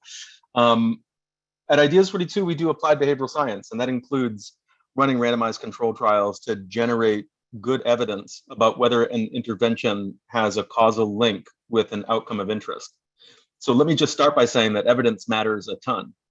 And then let me continue by saying that our envisioning of what evidence is, what counts as evidence or knowledge, is atrophied. It is not rich as it needs to be in terms of being a mixed methods approach to understanding the world around us. So one of the things that is true is that we are quantitatively obsessed, and it is good to have access to and to inquire into a variety of quantitative outcomes, and to think very carefully about things like whether there is racial or ethnic disproportionality in the system, whether over time things like incomes are improving or life expectancy, and we need quantitative methods to see whether those things are happening. But what's also true is that we need to have good techniques to complement that quantitative inquiry with qualitative data. And so this is the thing that we always push here at Ideas 42, but that we generally need to do more of, and including where I work, but I think across the field, is to think really carefully as well as creatively about how we can expand what we think of mental model-wise as knowledge. And we've heard a lot today about the importance of lived experience and how we need to rely on what people are seeing and feeling every day as a genuine source of knowledge and expertise. And combine that with whatever quantitative data we have at hand to be able to get a true picture of what's happening, but also why, and to get a sense of what's improving, what's not improving, but also how do people feel about it. And so that brings me to maybe the last thing that I'll say about evidence, which is that I think it's critical that we're moving towards thinking also more carefully and creatively about what well-being is and how we might measure it. And this is something that we've been sounding this alarm for a long time, that we really kind of don't have a great handle on well-being, because so much of it is self-reported and so little of it is collected in administrative data. And we certainly, to the extent that we have these data, don't really have a good longitudinal picture. So if I've got a call to action, especially for people in the philanthropic and public sector, as well as my nonprofit colleagues, it's that we collectively need to figure out how better to measure well-being, including input from the community, but also to make sure that we're doing it longitudinally so that we can understand how we're doing it at the time. So those are my perspectives on evidence. You're muted, Anne, sorry. You would think. Keeping it real here. Thank you so much, Anthony. And I think going right to Matt and building from the test and learn and really challenging our mental models on evidence and equity. Another key insight was the critical nature of shoring up mental health and its essential link to family well-being. So Matt, I'd love for you to share your insights around that and also your call to action for the fields of the public sector and philanthropy as well. Thanks, Anne. Great question and great to be with you, and so great to be with Anthony and Lorelei as well. And I think it's a great question, and because of the amount of eye-opening that's gone on during these last 16 months around mental health. And there's a lot that we could talk about. I think where I want to start actually is what happened at the French Open a week or so ago, and the experiences that the public had in responding to Naomi Osaka's decisions to prioritize her own mental health, and the waves of reactions that generated. And a first wave of reaction that might have been, I might consider sort of an old guard, an old way of thinking of reacting, of what's wrong with you, Naomi Osaka? How dare you ask for things to change so that you can protect your own mental health? And that was so quickly and powerfully followed by a second and third wave of reactions that were appropriately, I think, laudatory of her courage and maturity and precocity and self-awareness to elevate issues around her own mental health and well-being, and the ways in which the systems that she operates in were directly running counter to that well-being. And I think what that helped to spotlight is something that I think we're starting to do a better job of giving voice to within the mental health field, which is the absolute ubiquity of mental health problems across the human experience. And I think that there's this old way of thinking that mental health problems are some sort of unlucky accident that befalls the few. And we, as quickly as possible, sweep it away, out of sight, out of view, and then deprioritize the help that might actually help those folks to get back on track. And what I'd like everyone to pause for a moment and think about, how many families that do you know that have not been impacted by a mental health crisis at some time in the lifespan of that family? I don't know any. I don't think that's just because I'm a psychiatrist. I think it's just because I'm paying attention. And I think anyone who's paying attention sees the degree to which these are ubiquitous parts of the human experience. Anthony talked about longitudinal research. We know from longitudinal research that by the time we come to our 40th birthday, about 80% of us will have had an experience of a mental health crisis at some point in our lives. And whether that crisis leads to sort of a major derailing and a long-term extended bout of crisis and misery, or whether it leads to a rallying on an individual and family and community level to help someone get the support they need and get back on track. That divergence explains so much of the experiences people have over their lifetimes. And that just seems intolerable. And so what we need to do, I think, Anne, is to get away from the mindset of mental health problems are something that we shield our eyes from. And we're unlucky enough to have them happen in our families, good luck. Instead, to think this is something that all of us will confront, and we need to be in a scenario in which all of the places where children and families are spending their time, where they're living and learning and playing and working, have the apparatus, have the tools, the knowledge to promote human flourishing across the entire lifespan for everyone, and not wait for mental illness to strike in order to activate our response. Thank you, Dr. Biel. Super powerful. Our time always goes fast, and I want to give last words to each of you, if you would be willing to share with the participants here in the Aspen Forum on Children and Families, what has been your sort of boldest and maybe bravest leadership shift or breakthrough? Because as we all know, systems are created by people and they're led by leaders. And so with that in mind, if I may maybe go first to you, Anthony, Lorelei, and then Matt, and then we will move into the next conversation. Anthony. Yeah, hard to be brief on this one, but I'll try. So Lola in the comments earlier, during an earlier session, talked about rebuilding trust in public systems. And I think that that's key. Doing work in any system, child welfare, criminal justice, whatever it might be, is premised on the fact that we've got decades, if not centuries, of these systems mistreating people. And so being able to re-enter communities authentically and to perhaps create trust, not rebuild it, I think is the thing that we've got to be committed to. And that requires us to surrender power to the communities. So I think that's what I'm leaning into as of late. And I would add to that we can't afford to not be bold in this moment and in this work. People's lives are at stake, generations of lives are at stake. We have to be critical and strategic and opportunistic. We have to have energy to do this work. We have to have courage to do this work.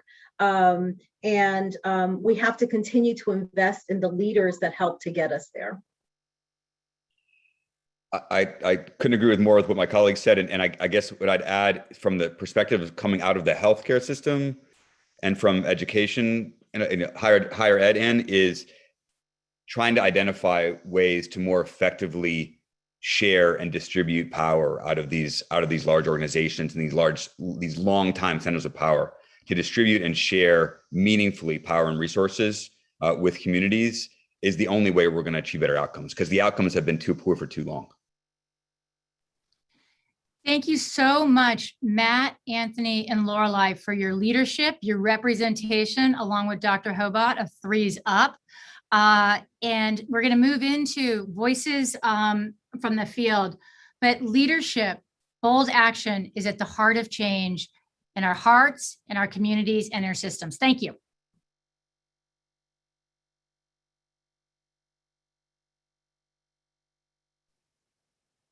Thank you so much, Anne, Matt, Lorelei, and Anthony for that fantastic discussion and perfect segue into what's next. So as you've heard, the Ascend Network has been a vital backbone of the 2Gen field since launching in the spring of 2014. The network has grown more than 300% in the last 7 years to nearly 440 partners in all 50 states, DC, and Puerto Rico. This spring, we invited a group of diverse, dynamic partners, many of whom submitted powerful proposals to our 2Gen Level Up Prize, to share what 2Gen means to them and why it is such a critical approach for this unique moment in history. Thank you to all of our partners for their contributions, and I'm very pleased to present Voices from the Field.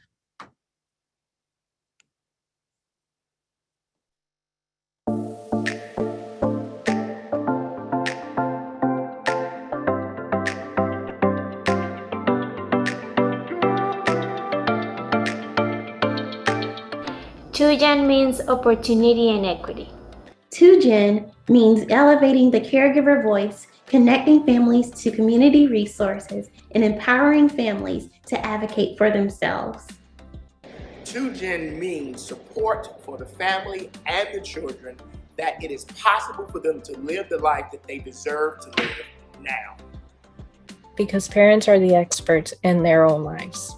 Two-Gen means that there's recognition of student parents as whole people, people that care for families and learn with us full-time, and oftentimes work full or part-time. Two-Gen means to me working with our parents and allowing them to guide our work together. It means supporting caregivers, parents, students, and extended household members in their success. Looking at supporting not just one member of the family, but the whole family, looking at that holistic support and making sure that we're not just focusing on the parents' goals or their child's goals individually, but how we can work together and ensure that they reach all of their goals as a family. How do we help you so that you can help your future in your children? And that two-generational approach is what I've experienced firsthand, that has helped me firsthand. Leveraging collaborative partners and resources to move the family from where they are to where they hope to be. To really think about the generational impacts of holistic wraparound services for both children and families. And that's what we do in Two-Gen.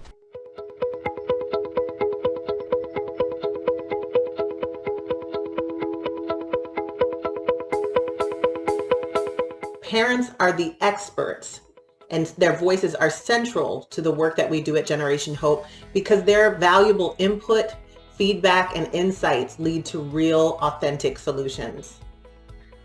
Parent voices are important to our work for several reasons. They are the experts in their kids. This is important because it is the student parents who implement the strategies. So if we aren't listening to their needs, they have no connection to the strategies and won't use them.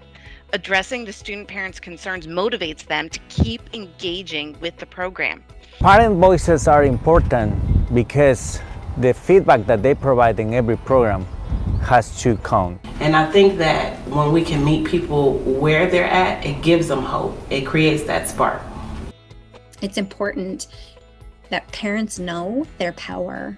They aren't just a parent. They are so much more. They are the answers to so many of our issues, solutions that we need. Me gusta participar con mi familia, sobre todo con mis hijas, para que ellas desde pequeñas sean voluntarias y sepan que ayudar a la comunidad es satisfactorio y regresar un poquito de lo que nos han dado. Where they want to be, where they hope to be, what are their dreams, what are their aspirations, what are their goals? And then as a result of that, you then look to help those families move to a place of thriving.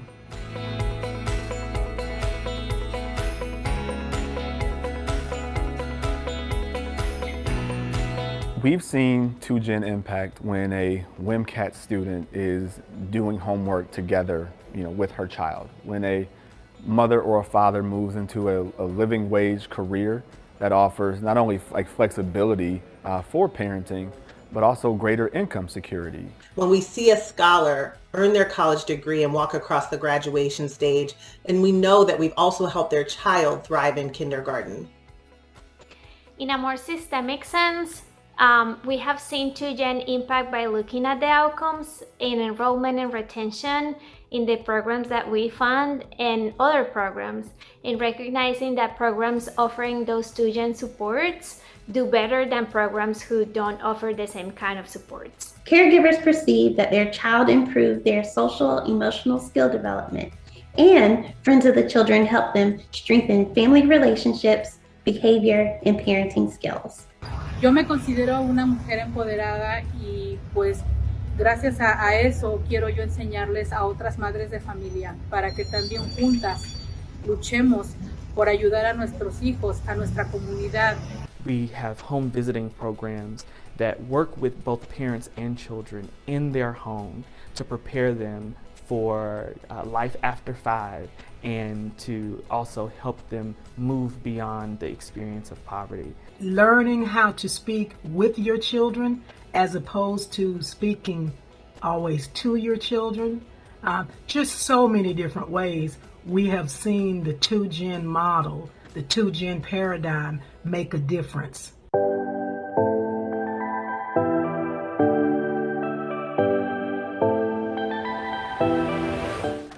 I feel hopeful that student parents, frankly, have the answers, and we just have to listen. Hope comes from witnessing parents strengthening their confidence in themselves and their children. What gives me hope in this moment is the opportunity that we have before us, with a new attention being devoted to families and people and individuals who have far too long fallen through the cracks. Feel hopeful that with finishing this program in school, that one day I'll be able to buy my kids a house of their own, that they'll be able to decorate and paint and have a backyard of their own. I feel hopeful seeing our participants break cycles. What gives me hope is see when the kids smile every time they visit our centers, and we know that we're doing the right thing and being part of the change that I want to see in the world. Lo que me da esperanza es ver crecer a mi hijo sano y fuerte y ver cómo logra todas sus metas. Us being in this program together, that we're gonna finally walk the stage and make it and be able to succeed and go on to bigger and better things. But without this program, I don't think it would have been possible. I feel hopeful that every child that needs a friend has a friend in us.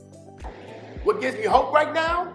That every day is possible for us to support each other and learn the power of collaboration as we lift each other up to our highest levels of life.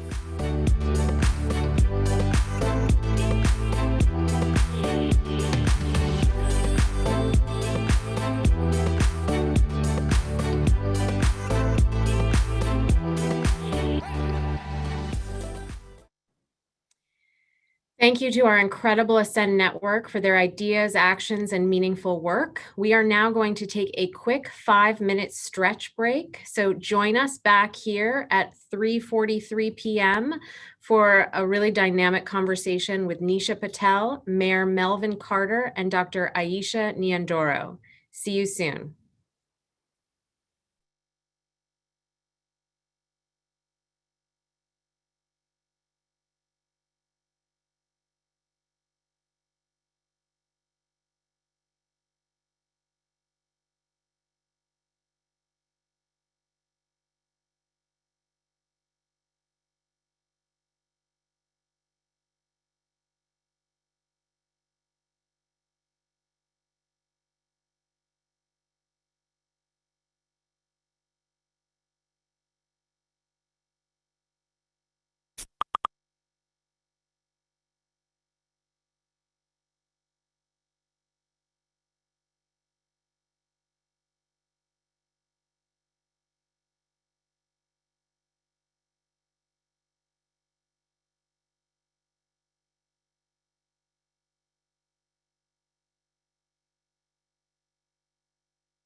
Welcome back, everyone. So, guaranteed income pilots. These and a broad swath of projects that fall under cash assistance have proliferated across the country over the last few years. What are the results and how do we create policies that not only serve families with low incomes, but truly embrace and lift up their autonomy and leadership? To respond to this critical 2-gen challenge, I am pleased to introduce Nisha Patel, Creative Catalyst at Powered by Shakti and a Senior Fellow in the Social Policy Institute of Washington University in St. Louis.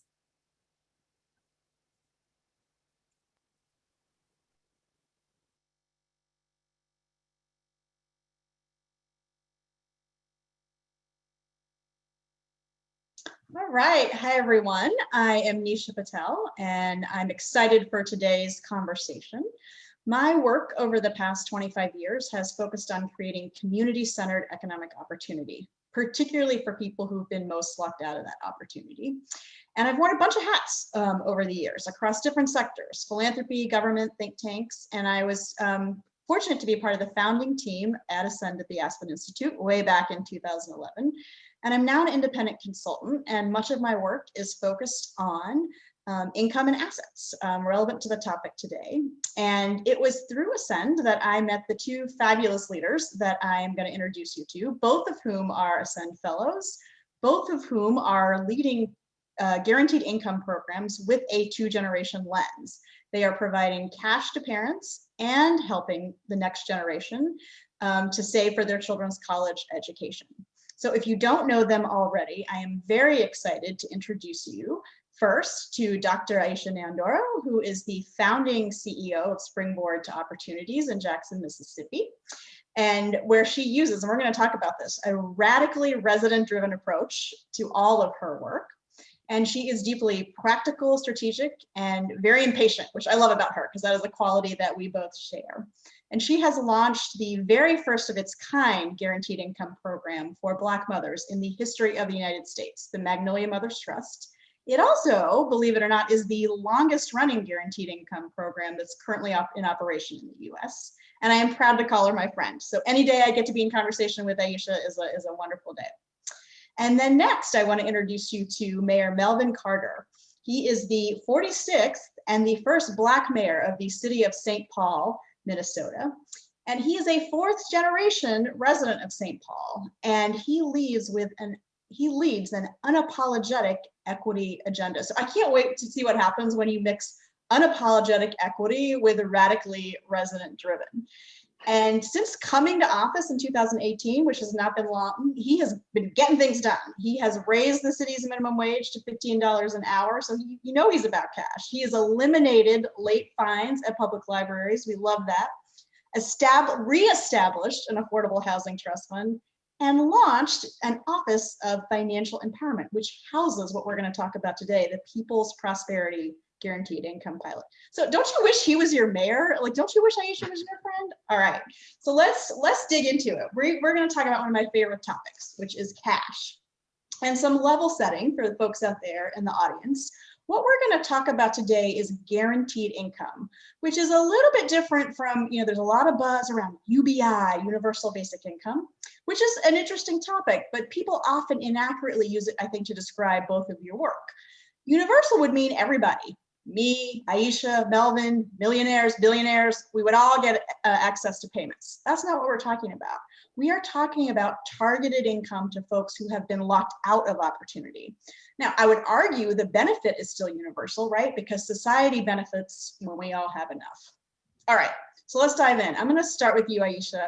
First of all, give me the stats. How many mothers in the current cohort? How much cash? How often? And for how long? Let's get that part out of the way. Yeah, let me give you the stats. So currently we have 100 moms in our cohort. So in the last 3 years that we've been doing this, that takes us to 230 moms that we've supported with a guaranteed income. And our program provides $1,000 a month for 12 months, no strings attached. So that's $12,000 total. And we have 205 kids this year. In each one of those kids, we have opened up 529 accounts and we've seeded those accounts with $1,000. So. All right, you already got to my 2-generation question. I love it. Okay, I'm going to get you in a second, Melvin, but first I want to talk about, let's dig into radically resident driven. Like, what does that actually mean in practice, and how did centering community voices lead to the Magnolia Mothers Trust? Yeah, radically resident driven really means what you just said, centering community voice. So the organization Springboard, we don't do anything in isolation without first consulting our families and making sure that what it is that we are proposing based on what it is that we're seeing aligns to what it is that they need in life, school, and work to be successful. So how this all connects to the Magnolia Mothers Trust really takes us back to 2017, which is amazing that here we are in 2021, and we initially started thinking about this idea of cash without restrictions in 2017. And it really was directly because of what our families were telling us. They were telling us that they did not have enough cash coming into the house to pay for small things that we would consider small and inconsequential, such as extracurricular activities for kids, or pizza to hang out with their kids on Friday night, or larger things, transportation, repairs to cars, getting out of debt. And so as someone who runs an organization, it really perplexed me and it pissed me off, because I'm like, we cannot be providing all of these programs and services and families still can't figure out how to pay for Little Caesars on a Friday night. Something was wrong with that equation. And so when we began this conversation, it was really just that simple. We asked our families, what is it that you need outside of a program? And it was cash. And so we really set out trying to figure out how to give our families cash without restrictions. In 2017, it was not a hot topic.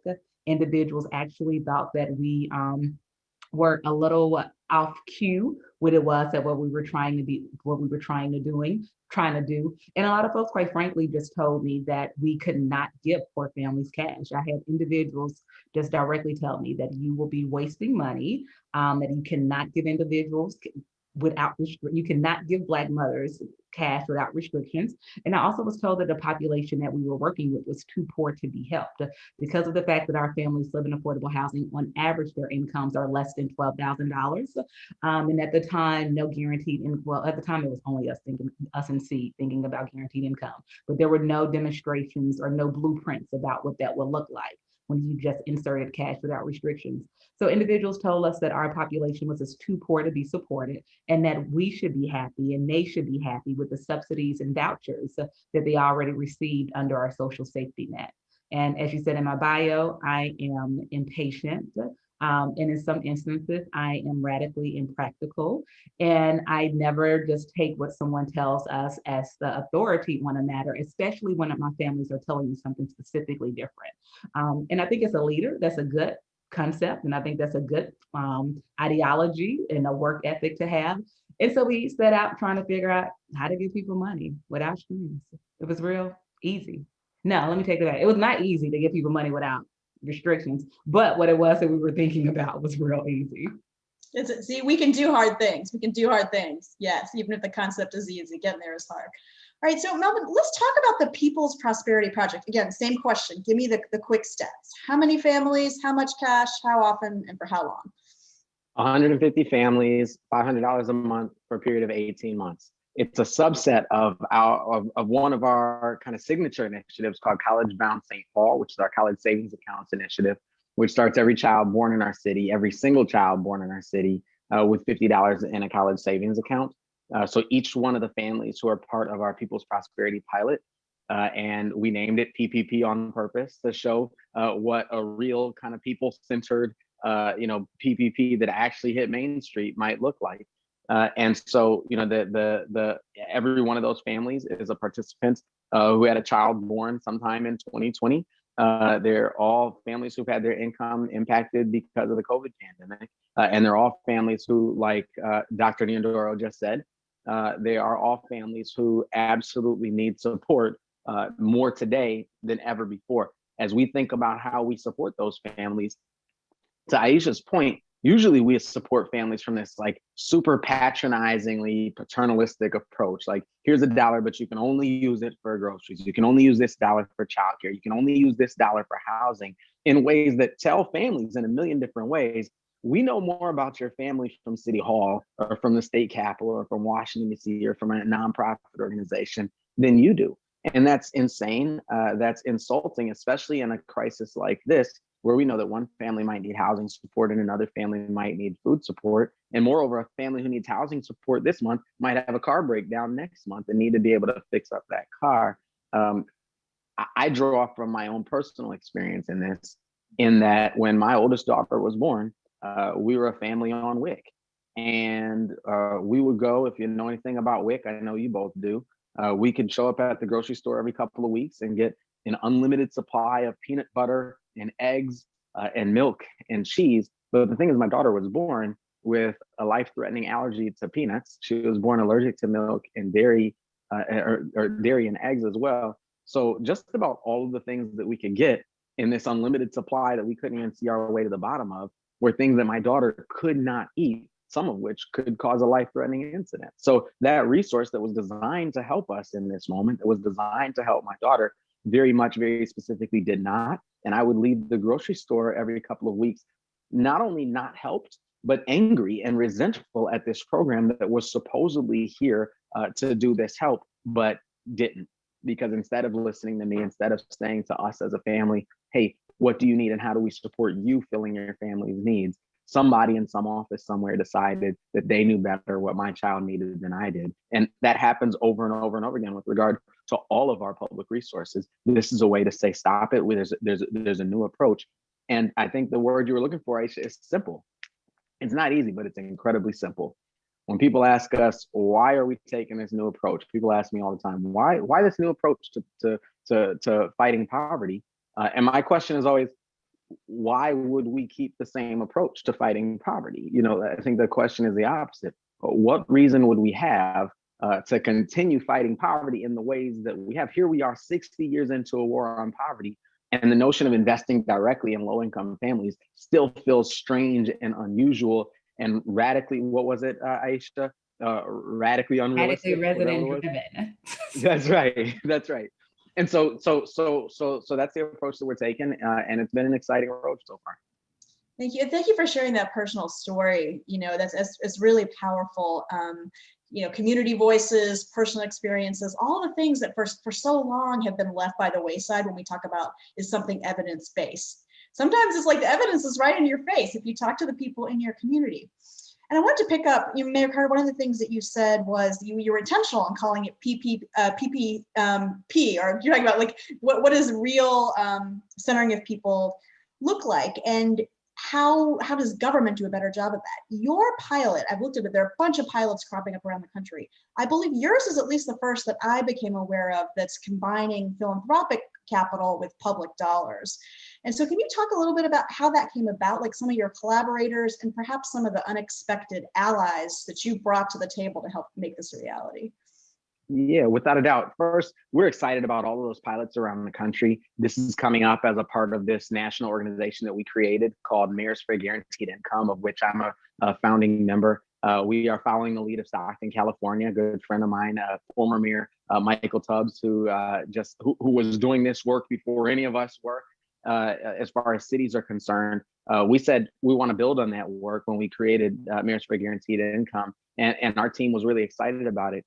Fortunately, we've sort of paved the way in St. Paul a bit. The conversation we had around eliminating library fines that you mentioned earlier turned out to be this really amazing, almost ridiculous conversation about whether or not this was an attack on personal responsibility. Our community members responded in an amazing way. Literally in the first month of that policy, we saw a double-digit increase in library use in all of our lowest income neighborhoods across our city. And the impact on our libraries of eliminating late fines has been akin to if we had opened up a brand new library branch. It's just been amazing. So we did that. We raised the minimum wage. We created our Office of Financial Empowerment. We created this program called Families First that invests $300 a month in a set of low-income families with school-age children that help them pay the rent and stay stably housed. And we had this conversation about recertification around that to say, how often should families have to recertify? Should they have to recertify every 6 months or every 12 months? And we ended up deciding that until we have a big crisis with families who were once poor suddenly becoming wealthy, that we shouldn't make families have to prove that they were still low income every 6 months or every year, because we already know, sadly, that until we create fundamentally different structures, that's going to continue to be the case. So we've already sort of rehearsed the muscle that we needed to be able to launch this. And we centered it in our Office of Financial Empowerment. And where St. Paul is concerned, the moment we set it out, our community responded enormously. We started receiving calls from people who just wanted to contribute, folks who wanted to contribute thousands of dollars, and folks who wanted to contribute $25. We started getting cold calls from foundations who were excited about what we were doing, and our city council ultimately passed the ordinance unanimously. One of the intriguing things for that Families First initiative that I was talking about is one of the things that we've realized is cities don't usually help people directly. Cities create the conditions in which success is possible, but if you need a check or if you need resources to help pay the rent or for housing or childcare or whatever it is, you're probably going to the county. And so it was a brand new muscle for us to even just figure out how the city could establish the public purpose to enable us to write checks to families, to help families have what they need. One of the things that I think created a conversation for us, probably the biggest drawback to our conversation, the biggest knock on what we were trying to do, is the conversation about the cliff effect. And that's a conversation I think we have to have nationally. And we had a number of people who said, well, how are you going to make sure that this investment doesn't get low-income families kicked off of their state or their federal benefits? And so we created a benefits counseling system that helped families simulate what impact this might have. And we had about, I think, a half a dozen families who opted out of this program because they thought that if they accepted this $500 a month, that it would lead to a corresponding decrease in more than $500 a month in their benefits. The problem there, though, isn't that we're helping families feed their children. The problem is that we've created these state and federal eligibility criteria that literally construct, that's the architecture of the revolving door that keeps people stuck in poverty. If we are saying our federal policy, our state policy says, if you make a little bit more money, if you accept this program, if you have more at the end of the month to feed your children, we're going to cut you off. We're actively disincentivizing upward financial mobility. So that was our kind of response to that, is we're not going to apologize for helping families pay the rent ever. We're going to continue to do this. We're going to push it forward. We're going to give families the information so that they can make the decisions that are in the best interest of their family. But for every single person who asks the question about state and federal eligibility criteria, don't ask it of me. Go ask it of our state legislators and our Congress members, because those are the people who ought to be answering why in the world we have created these policies and continue to maintain these policies that this is the definition of structural inequity that keep people stuck in poverty. The cliff effect is real. And yeah, I just want to come back to you on that, because I know that the policy context in Mississippi is pretty different than it is in Minnesota. So we'll invite you to kind of weigh in, because you're talking about $1,000 a month, which, you know, in some places that could have a big impact, but Mississippi might be a little different. Yeah, Mississippi's different as it relates to the amount of resources and what $1,000 does. But with that cliff effect conversation, that is something that we definitely weighed when we started this work in 2018. And, you know, at the time, as I said, there was no blueprint. And so we worked with economists in order to come up with an educated guess on what the amount of cash was that we could insert in homes and ensuring that families did not lose benefits. And based on the income of our population that we work with, we were confident that no one would lose benefits and that there would be some reduction of benefits across the board, but we didn't quite know what that was, which is why we landed on $1,000 a month. Most guaranteed income projects historically, as well as those that are currently running, provide about $250 or $500 a month. We are still the only one that provides $1,000 a month, and that's because we wanted to make sure that we were doing good without doing harm.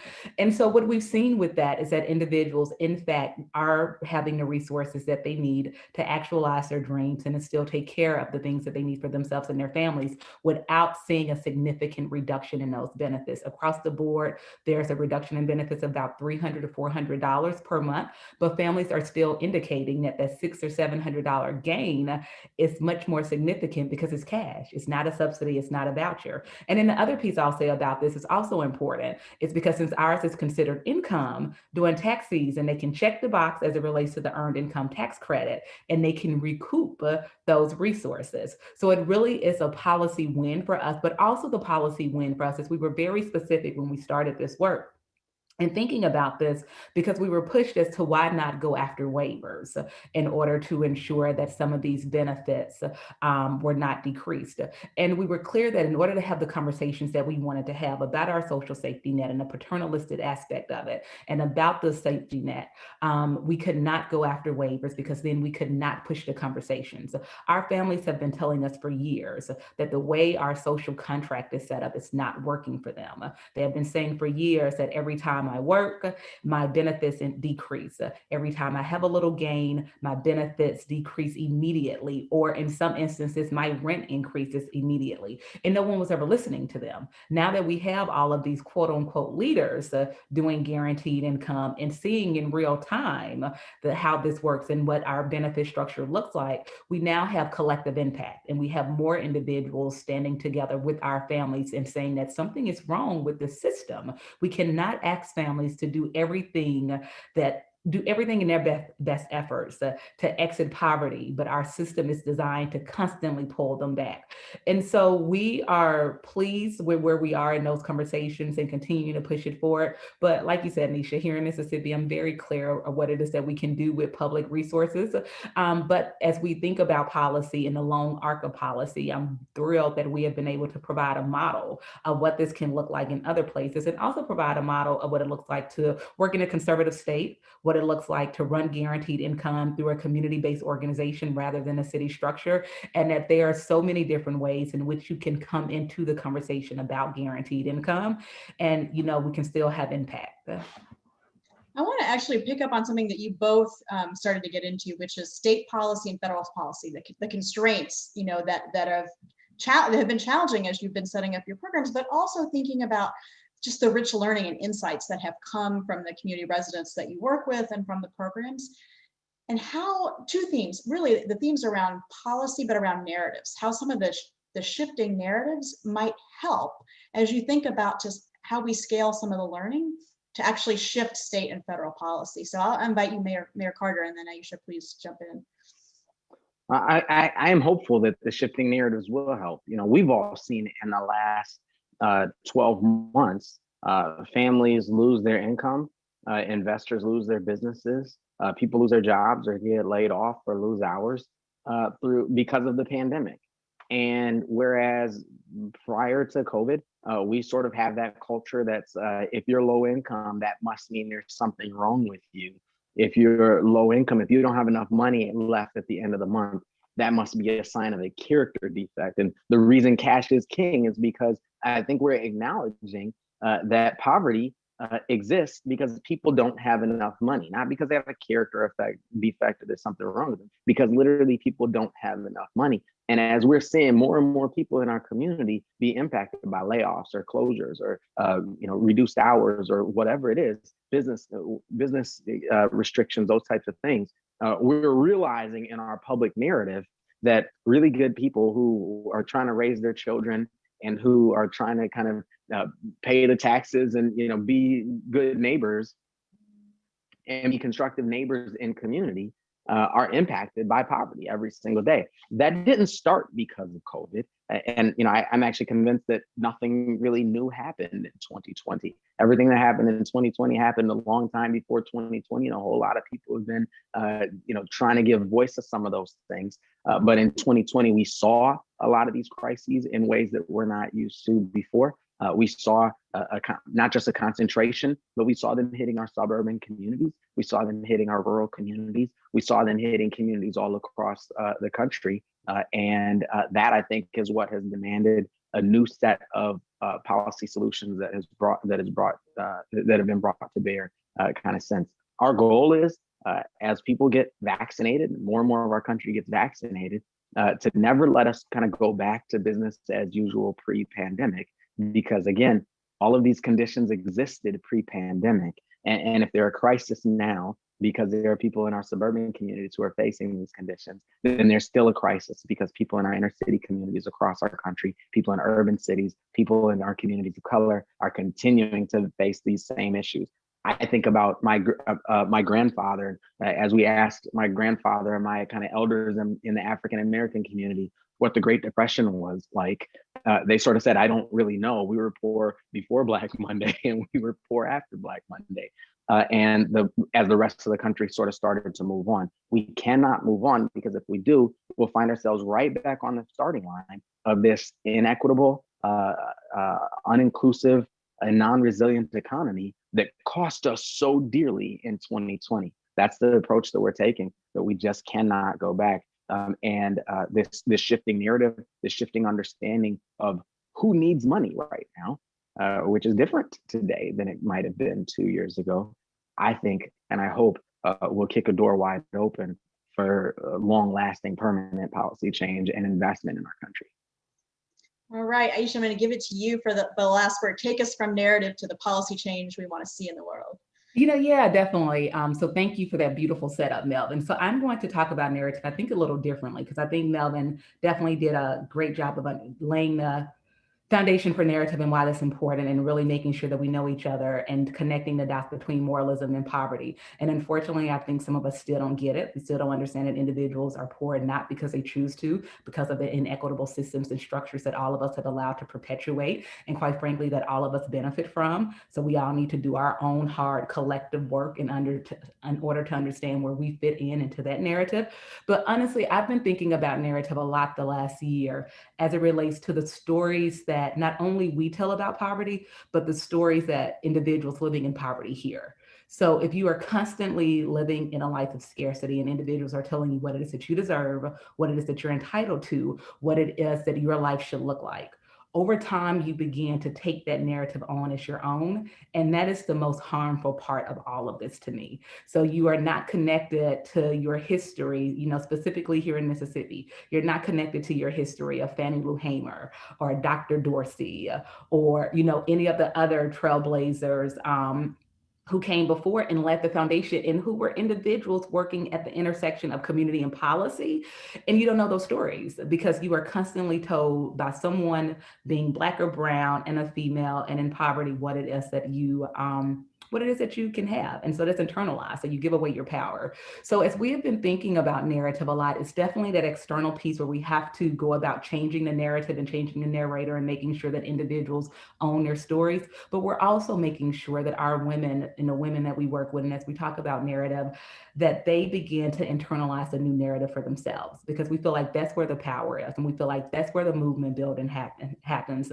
And that's where the political education and awareness comes from. And that's when they begin to demand more. It's one thing for me to demand different policies. It's one thing for Melvin to demand different policies, but it's a totally different thing when someone who this is their lived experience recognize that I have power and I can actually demand that you see me, that you trust me, and that you make sure that my family has access to the same benefits that you and your family have.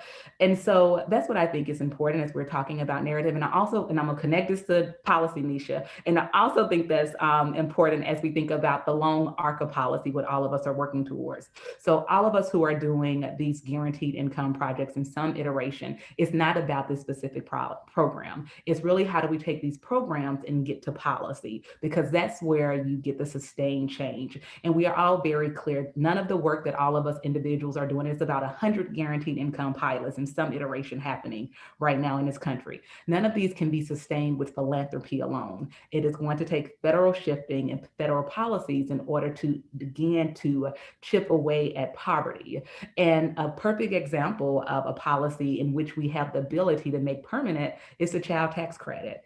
The first checks are rolling out the door July 15th. Child tax credit is a guaranteed income for families with kids. Right now, we know that we'll have it for a year. We have the ability to make that permanent, but the way that that will happen is that individuals who are connected to this and individuals who will benefit from this actually recognize their political power and are actually the ones advocating for this.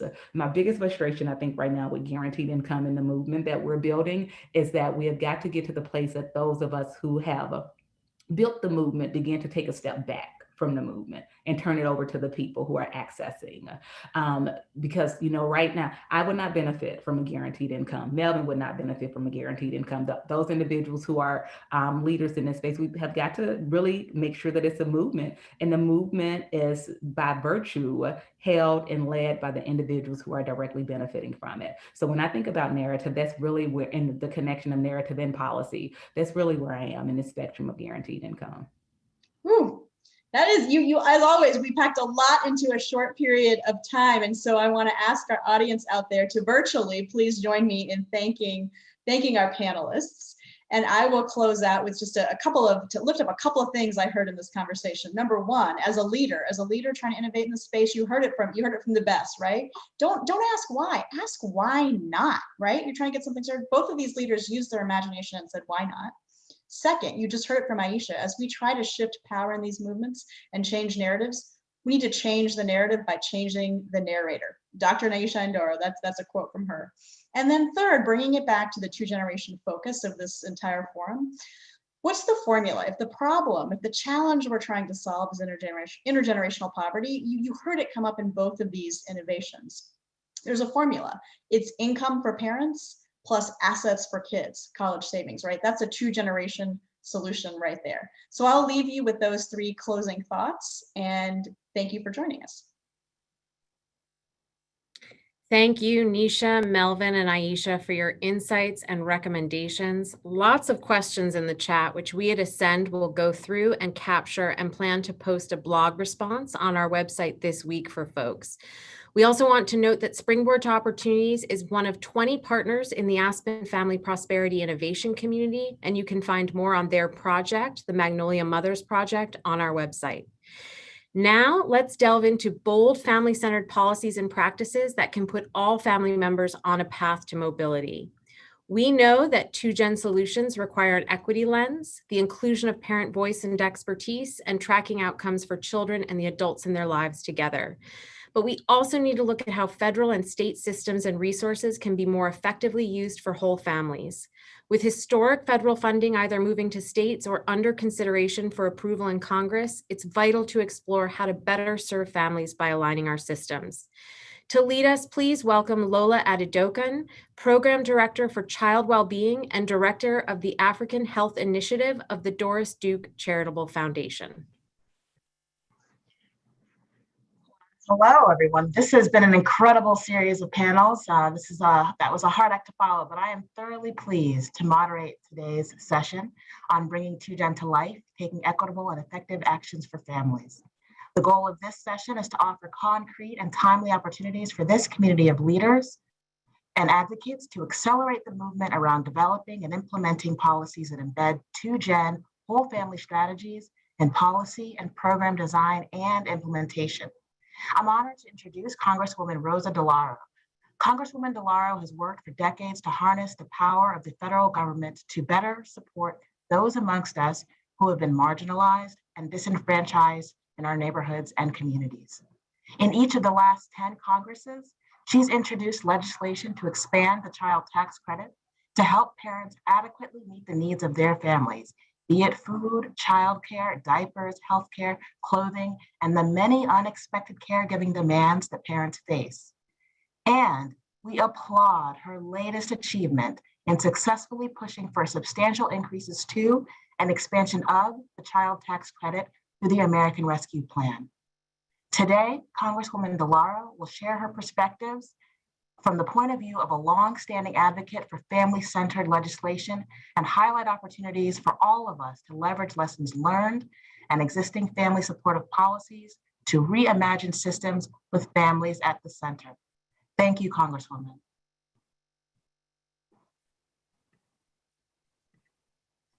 Thank you. Thank you so much. What a delight to be with you. And Lola, thank you for such a very, very kind introduction, for your leadership as the director of the African Health Initiative at the Doris Duke Foundation, and really for your commitment to help reduce inequality, to empower children and families to lead healthy and self-determined lives. Let me also acknowledge Wendy Chun-Hoon, the 20th Director of the Women's Bureau at the United States Department of Labor. It has been a real privilege to work closely with Wendy on cultivating support and action on the Family Act, ensuring access to up to 12 weeks of paid family and medical leave. Wendy has also helped build a national network of grassroots coalitions for paid family and medical leave during her decade in advocacy at Family Values at Work, where she won more than 60 new paid leave policies, bringing new rights to 55 million workers and their loved ones. And of course, I must recognize all the members of Ascend at the Aspen Institute who join us today. For nearly a decade, you have driven innovation, inspired breakthrough ideas and collaborations that move our families toward educational success and economic security, particularly throughout this pandemic. We could not have made the gains we made without all of your support. And I look forward to building on those gains through the two-generation approach that boosts the power of education and employment systems to support and improve outcomes for the entire family. The Ascend network of practitioners, policymakers, philanthropic leaders, and researchers who advocate for a two-gen approach that embraces whole family outcomes is critical. Since the launch of the Ascend network in 2014, and your partners, there are more than 400 strong in all 50 states. And that includes my home state of Connecticut, where you have partnered with All Our Kin, Catholic Charities, the Archdiocese of Hartford, New Haven Moms Partnership, and Youth on Fire Incorporated, have spurred significant shifts in the field of two-gen efforts by engaging more than 6.5 million people and growing. So I am proud to be your ally, and I'm excited about our future working together, continuing our partnership, advocating for an agenda that respects children and one that strengthens our families. During the pandemic, over 2.3 million women left the workforce. Even more women and women of color are working part-time because they cannot find full-time jobs. And as reported recently by the Washington Post, a quarter of women say their family's financial situation is worse today than before March 2020. Women's labor force participation has been decimated by the coronavirus pandemic. And as of January, it was at its lowest rate in 35 years. But let us be clear, these women are not opting out of the workforce. They are being pushed out by inadequate policies. Part of this has to do with a lack of childcare. Since the pandemic, 32% of employers said that they have seen employees leave the workforce. Half of those cited childcare as the reason. It is unconscionable that hardworking women, mothers, and families have to make a choice between going to work and ensuring that their kids are properly cared for. We have a real opportunity here, not just to throw money at a problem, but to build the architecture for the future. Use this as a moment to address these serious inequities that have been further exposed by the coronavirus pandemic. And I am proud to fight to ensure that women across our nation are not left behind as we recover from this crisis. So as chair of the Appropriations Committee and the Labor, Health, and Human Services and Education Appropriations Subcommittee, I am proud that we have been central to our response to this pandemic, provided much needed funding to deal with the crisis, providing $3.5 billion for childcare in the CARES Act. We also delivered on that transformational $1.9 trillion package, the American Rescue Plan, which provided nearly $250 million to stabilize childcare centers at the risk for closing, and an additional $15 billion in childcare aid for struggling families through the Child Care and Development Block Grant. But it is not enough. The pandemic has exposed many challenges facing our nation, including unaffordable child care. Our nation will not recover unless we have a strong and a solid healthcare industry, child care industry. The biggest economic challenge of our time is that people's pay is not keeping up with skyrocketing costs. Wages are not keeping up with the rising costs of child care. This is a crisis. So I am pleased that the president's budget recognizes that our country is still hurting and bold federal action is needed to get the United States back on its feet. As chair of the House Appropriations Committee, I am working on the 2022 appropriations bill. The president recently requested long overdue investments in affordable childcare, like $19.8 billion for early care and education programs, almost $12 billion for Head Start, $7.4 billion for the Child Care and Development Block Grant.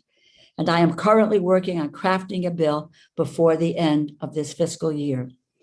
I strongly support both proposals, the American Jobs Plan and the American Families Plan, that would respectively invest $25 billion to help upgrade childcare facilities and increase the supply of childcare in areas that need it most, and also $225 billion to make care affordable and to invest in high-quality care in the care workforce. The American Families Plan also includes a universal national paid family and medical leave policy. Last month, I testified at a hearing in front of the Worker and Family Support Subcommittee on the importance of universal paid leave and guaranteed access to childcare. This has been at the center of my fight for working families throughout my career, and I am thrilled that paid leave is finally at the center of our public discourse. We are at an exciting moment where there are willing partners in the administration to making this happen. Celebrating middle-class families is not enough. We need to elevate them, and we can do that by investing in childcare, pre-K, a universal national paid family and medical leave program, and finally making permanent the child tax credit.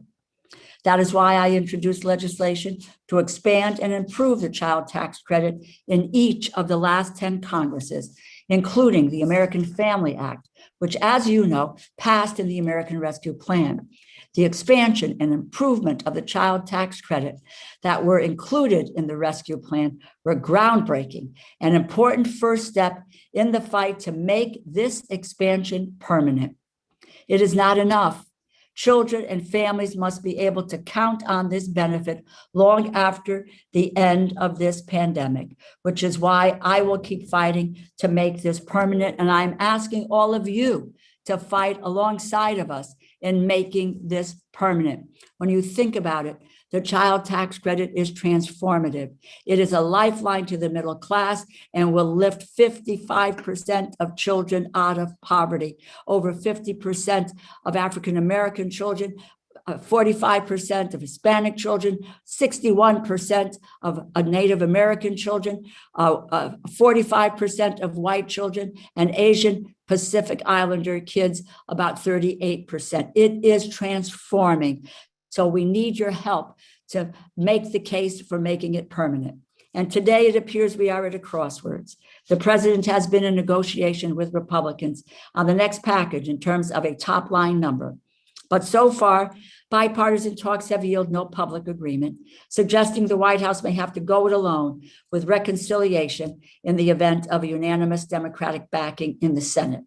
That is our current state of play. We are watching this closely, and a path forward should become more clear by this week, but we need your help again.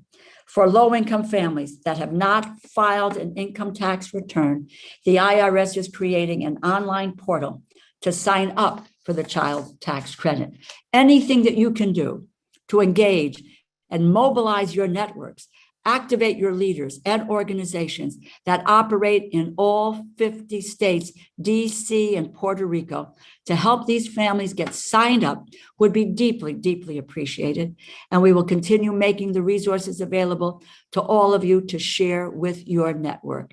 We must do everything we can to help these families get signed up so that they will have the resources available to them. Together, we must continue working so that every person, no matter their background, has the opportunity to contribute and to succeed. Today is a new dawn. So to all the parents, caregivers, advocates, and researchers who are out there, remember that Congress is an institution that responds to external pressure. That is what makes the work of the Ascend Network so critically important. Now more than ever, We need you to mobilize your networks, help to advance pathways and policies towards economic mobility for families that will remove barriers, dismantle structural racism, and provide accessible, affordable childcare. That is how we can give all families a fair shot at economic security and the American dream. Thank you for your research, your work, and your fierce advocacy. And please never give up and do not take no for an answer. And with that, I will turn it back over to Lola, who will introduce our panel for a robust conversation on how we can build off the 10 years of a sense remarkable progress through 2-gen programs at the local, state, and federal levels, and continue improving families' well-being across this nation. Thank you, and God bless. Wow. Thank you, Congresswoman DeLauro, for your incredible work, for being the exact example we need right now of leaning into transformation. You've handed it off to this network of leaders and others who will now need to take the charge and get folks signed up and ensure that the families that we aim to serve are getting the services that they deserve. You are also an incredible example of relentless and tireless 2-generational data and evidence-driven leadership. It is rare. You have captured the needs and experiences of those in our communities and successfully translated those needs into actionable policies. In my role as the director of the Child Wellbeing Program at the Doris Duke Charitable Foundation, we have centered our efforts to promote child well-being through a 2-gen whole family lens. We know that to achieve family stability and child well-being, policymakers and those that translate policies into programs for families must consider and build on the assets and strengths of the families and communities, the literal villages that are raising our children to achieve accelerated progress on health and well-being outcomes. And you, Congresswoman DeLauro, and my colleague, Wendy Chun-Hoon, have identified the incredible role that quality childcare plays in the success of our democracy and our economy. The foundation was pleased to co-fund the National Academy of Sciences 2019 consensus study, A Roadmap to Reducing Child Poverty. That found that making the child tax credit fully refundable could help reduce child poverty by over 50% in this decade. To Congresswoman DeLauro and her colleagues, we thank you for taking the recommendations from that report alongside your decades of wisdom and experience and making it a reality. The challenge before us all is to document the impact and success of this important policy shift, this transformational policy shift for those of us who are in the game for transformation. We must make this 1-year experiment count. As a staunch advocate for transforming our current human-serving systems to become human-centered, non-transactional, authentically and transparently equitable and data-driven, I look to this decade with hope and optimism, surprisingly. The current social and cultural movements that have become ever more visible in the chaos of COVID-19 has activated community leaders. These leaders have voiced their readiness, their impatience, and their demands for more policy transformations like this. This is also a reminder that in this moment of opportunity for systems transformation, the greatest wisdom about what works and what doesn't lives in the families, children, and frontline workers. We need to capture their lived experience, lean into it, and use that as our guidepost for change and accountability. This call for true power shifting is no easy task, but leaders like Congresswoman DeLauro and my friend, Wendy Chun-Hoon, are ready to guide us in this fight, as well as those in the Aspen Ascend community. I'm now pleased to introduce Wendy Chun-Hoon, Director of the Women's Bureau, to join me in conversation. In February of this year, Wendy Chun-Hoon, Director of the Women's Bureau, under her leadership, she's developed policies and standards and conducts and conducts inquiries to safeguard the interests of working women, to advocate for the equality and economic security for themselves and their families, and to promote quality work environments. Welcome, Wendy. Would you mind telling us a bit more about yourself, your work, your vision, your dreams, and the mandate to ensure an equitable recovery for women, women of color, and workers with the least power on the job? Over to you, Wendy. Just that, huh, Lola? Yeah. My dreams. Well, they've been certainly informed by amazing champions and leaders like Rosa DeLauro. Thank you so much, Chairwoman DeLauro, for everything that you're doing and have been doing for years. I'm going to go, Lola, with maybe the most succinct, my Twitter handle description of myself. So I identify as I'm a queer mama of color, and my partner and I are raising our kids here in Silver Spring, Maryland. I've worked with foundations, grassroots organizers, also state government. And, throughout that work that I was doing before coming to the Women's Bureau, always anchored, by a commitment to results and really with a strong racial, gender, economic justice lens. So I have, also benefited from partnership with the Ascend community of leadership over the past 2 decades, and just really privileged and feel responsible in the director role of the Women's Bureau at Department of Labor to represent the fact that we are the only agency that's mandated by Congress to focus exclusively on issues that affect women in the workplace, and to represent the needs of wage earning women in the public policy process right at this moment. So Rosa laid out the really stark data. And so you asked what the mandate is. The mandate is, to do something transformational in this moment for women's employment, for women's economic outcomes, and thus, the outcomes for their families. No easy task, but we're here for it. Can you talk, let's take a step back and think about the language around recovery has been used a lot. Can you talk a little bit about what you think we're recovering from and what we're recovering to? What is the end game? Yeah. I was listening to the panel right before us, and, the way that panel ended was, there were things that were broken before, right? Or systems and supports that never existed.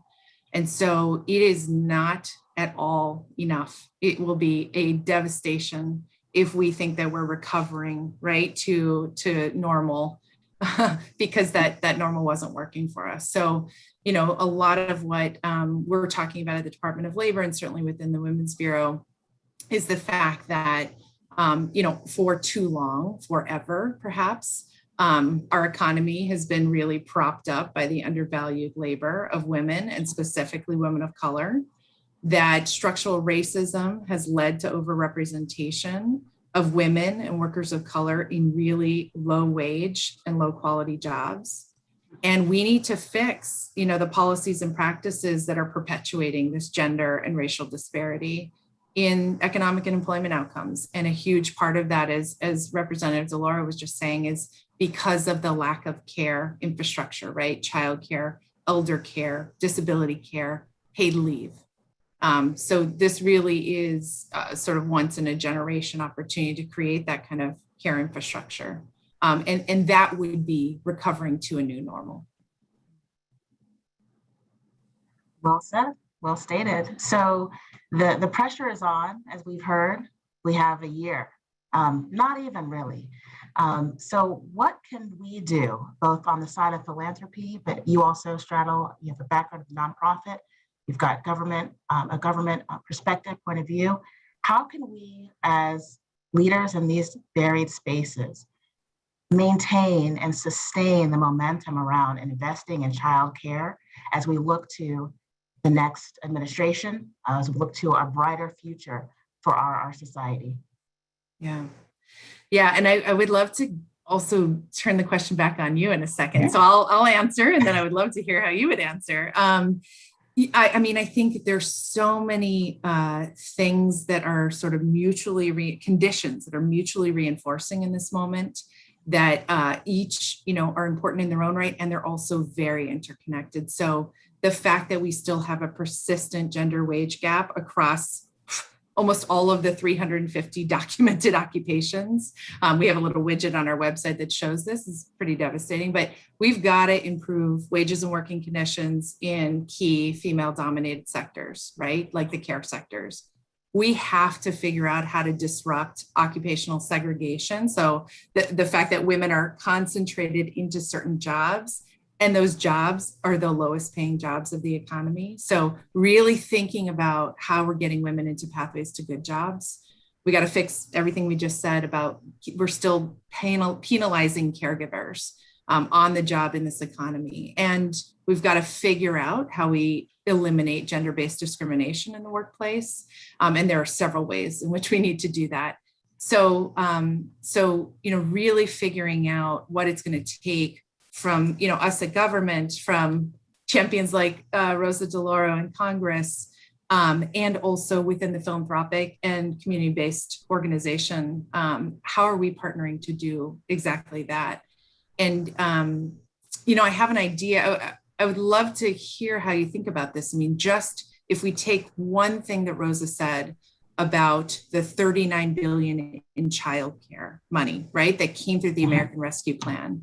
And we think about the fact that, government, HHS, Health and Human Services, can put out guidance about that $39 billion. But it's moving largely in formula to the states right now. The money is hitting the streets right now, or hitting states right now. And thinking about, the purpose of those funds to improve wages, right? Improve labor standards, improve training and leadership development of the teachers and providers in those jobs, making sure that families can access important subsidies that have been long, underfunded in this moment, making sure that people feel safe, like workers and families feel safe going to childcare centers and then being able to go back to work. Those are huge, really important fundamental guidance that the government can put forward. And then there's the question of, and how are states going to be using those dollars? This is a massive infusion of resources in a very starved, I hate to say system, because I think we don't feel like childcare is really a system yet, but a huge infusion, and how we use those dollars in this moment to really create the system, begin to create the system that we want and need, that families want and need, is an enormous opportunity that I think we all need to rise to the occasion of. So Lola, I'm sort of wondering, from philanthropy, how are you seeing this opportunity? It's so interesting. Oftentimes when people, and one, I just want to thank you for your reflections. They're so thoughtful, and it's a humbling reminder, right? That there is opportunity to act on our alignment from both sectors. And so we need to do that.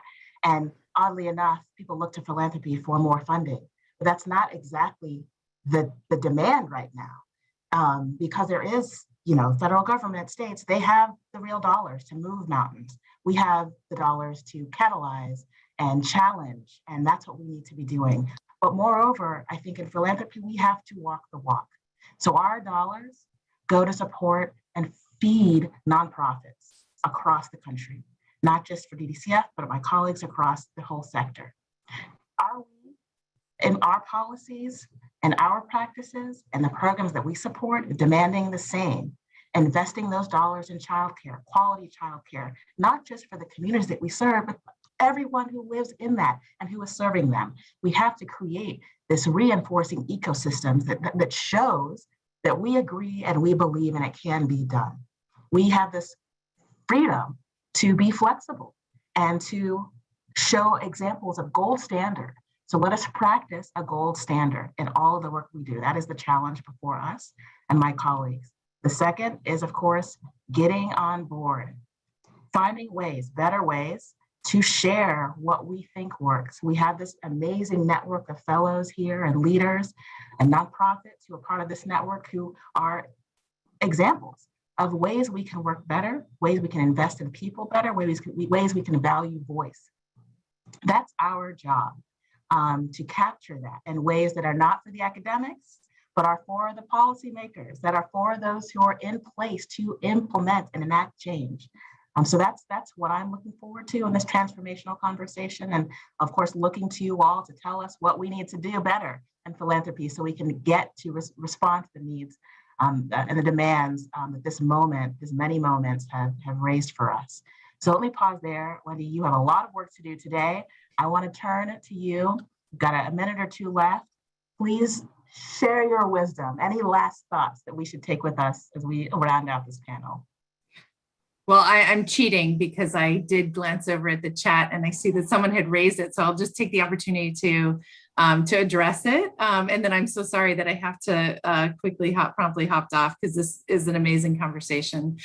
Before I answer that, I want to say, everyone on this call knows the tremendous leadership investment, leadership development investment that Ascend has made in the states, in many states across the country. This is the moment, like you said, Lola, to harness all of that power, all of that leadership to really focus on how are we using this moment to shift radically the systems, the spending. So just want to appreciate all that leadership development that's there and ready to spring into action. So someone in the chat asked, policy changes to the workforce system and what are some of the ideas? Yes, I think there is a huge opportunity to focus on what we have known and have been threading through this whole conversation is a barrier, often a significant barrier to making sure that women are getting into those pipelines to good jobs. So, even believing, right, that they can respond to that recruitment moment to go into a higher paying job, let's say in the trades. But then being able to stay in that apprenticeship program, for example, then being able to actually move into, a career in that occupation. Childcare, huge barrier. And so, yes, focused on ways in which we can, ever increase the amount of spending on things like supportive services, making sure that, that we are really looking at enforcement of important equity measures when it comes to racial and gender equity in these pipelines. And those are two very tangible, points of emphasis that the Department of Labor is looking at right now. Fantastic, Wendy. Thank you so much. And thank you for joining us today and for your wisdom and insights. I'm so sad I can't join you for the rest of this couple of days. It's going to be incredible. And thank you all for the work that you're doing. I encourage folks in the audience to continue to put questions in the chat or the Q&A. If you have them for Wendy, we'll pull them together and ensure that she receives them and find a way to report back. But as I close this session, I just want to once again offer the gratitude for the legions, the canon of wisdom that have laid the groundwork for us to be responsive in this moment. For Ascend, who's, as Wendy noted, seeded a whole engine, incubated a whole community of leaders who are activated and have been ready, have been doing the work that will enable us to deliver on a brighter future for our children and families that are equitable and effective and manageable. So I'm thrilled to be able to be part of that network and to activate those sources as well. And I call on our colleagues in philanthropy to tap into this and take advantage and activate this army of wise leaders and actors as we look to deliver on transformation that better serves children and families of color and those living in disenfranchised and marginalized communities around the globe. So with that, I will close and again offer my gratitude to you all. I'm looking forward to the remainder of the conversations in this gathering. Over to you, Sarah. Thank you so much, Lola, and thank you, Wendy and Chairperson DeLauro. This has been an amazing afternoon, and we so look forward to all of your return with us tomorrow at 2 p.m. Eastern, when we'll discuss the economic equation for families, solutions, possibilities, and a new structure for the future. We kick off, as I said, at 2 p.m. tomorrow with the incredible Clint Smith, whose new book actually received a rave review in the New York Times just yesterday. Our breakout sessions tomorrow will be deep dives into a range of issues, from hospitals as asset building platforms to the potential of a new era of parent engagement in Head Start. And we'll also be sharing with you specific actions that Ascend is going to be taking in the coming 6 months to accelerate ideas from State of 2Gen and partnerships in communities and states to support this work. As a reminder, the State of 2Gen report that you heard about today is available on our website and includes a range of ideas, parent testimonials, and importantly, recommendations that have utility for your work. We recognize that some of you may need to log off right now, but we hope many of you will stay on for just another 10 to 15 minutes for a very special opportunity to literally and metaphorically catch your breath. We are delighted to share the expertise and wisdom of an Ascend Network partner, Travis Spencer, who leads mindfulness and breathing workshops in the District of Columbia for families with low incomes and those who have experienced trauma. Travis is going to help all of us who can stay on, lift up our heads, close our eyes, and create space for reflection and rejuvenation before we move on with our afternoons and evenings. So Travis, thank you for being with us. Yes, yes. Thank you so much for inviting me. So inviting everyone to find a comfortable seated position for themselves, inviting you to allow your feet to be flat on the ground if you can, taking your hands and gently placing them on your knees or your thighs. And we're going to do a mindfulness practice that really is going to focus on the breath. So I'll lead us into the practice and inviting you to allow yourself to just be in this moment. So once you're in that comfortable seated position, inviting you to lower your gaze and soften your gaze if you can. And if you can, inviting you to allow your eyes to close. And we'll begin this practice by noticing the sounds around us. Maybe noticing sounds in the distance. Allowing those sounds to bring you into the present moment.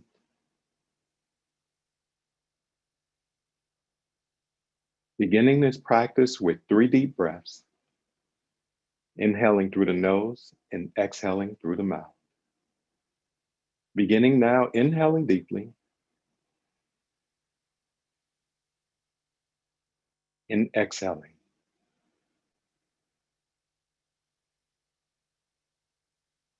Inhaling deeply again,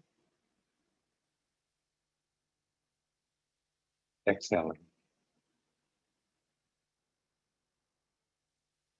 One more time, inhaling deeply, pausing, and exhaling.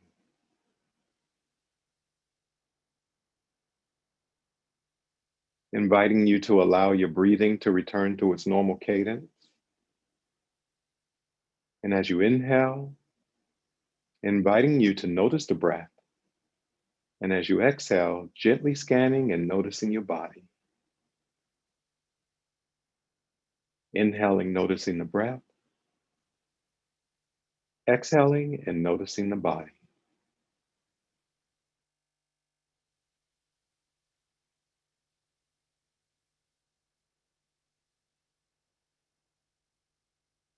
On your next inhale, inviting you to notice the breath.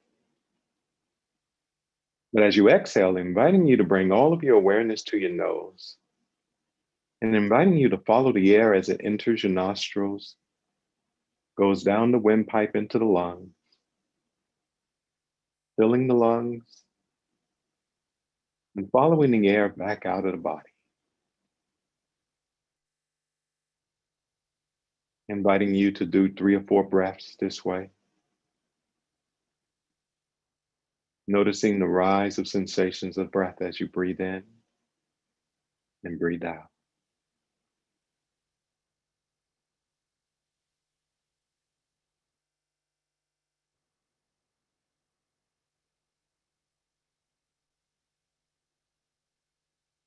On your next inhale, inviting you to take your right hand and gently place it at your heart center, allowing the fingers to spread out just a bit.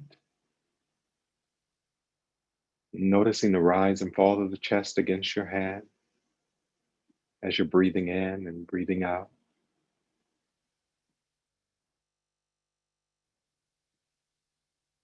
And if your mind is wandering a little bit, that's perfectly fine.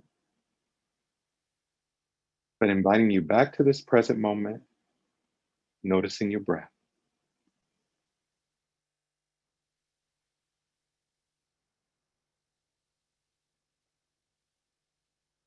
Inhaling, noticing the breath. Exhaling and noticing the body. On your next inhale, inviting you to notice the breath again. But as you exhale, inviting you to take your left hand and gently place it at the belly. Inviting you to cultivate awareness of the movement of the belly as you breathe in and breathe out.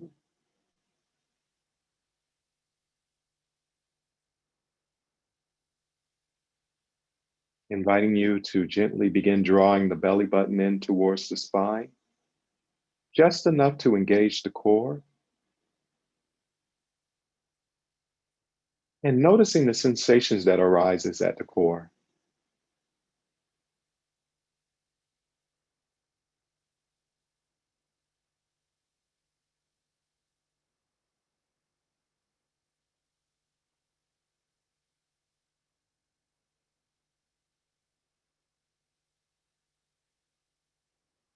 And again, if the mind is wandering a bit, that's perfectly fine and natural.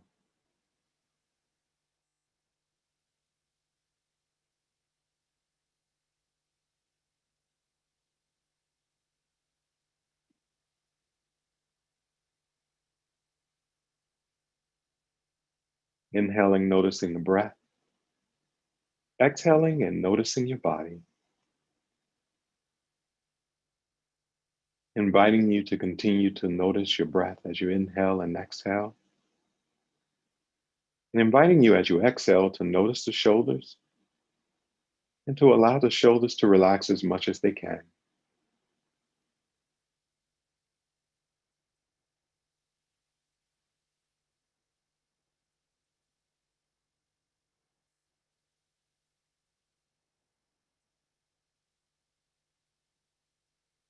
Allowing the day to kind of fade away with each exhale.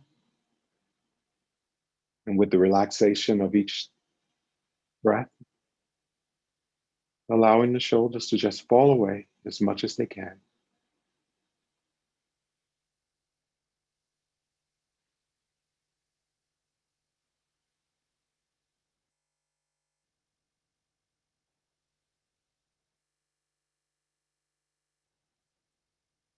Again, if the mind is wandering, it's perfectly natural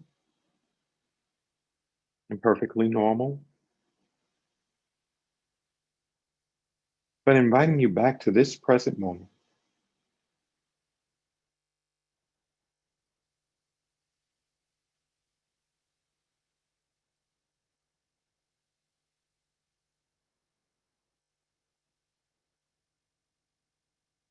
Inhaling, noticing the breath. Exhaling and noticing the body. On your next inhale, inviting you to notice the breath again. But as you exhale, inviting you to bring all of your awareness to your thighs and your legs. Noticing any sensations that are arising there. And with each out breath, allowing those sensations to fade as much as they can.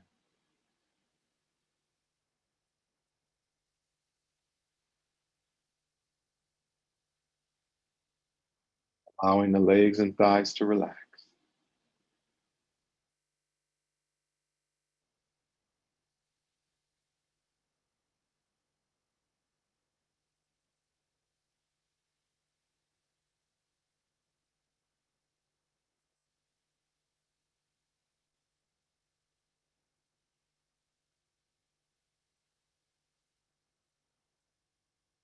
Inhaling, noticing the breath.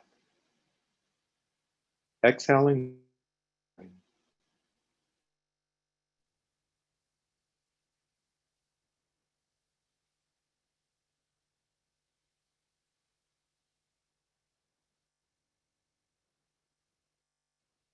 Inviting you for the remainder of this mindfulness practice to continue to cultivate awareness of your body as you exhale, noticing the movement of the chest and belly.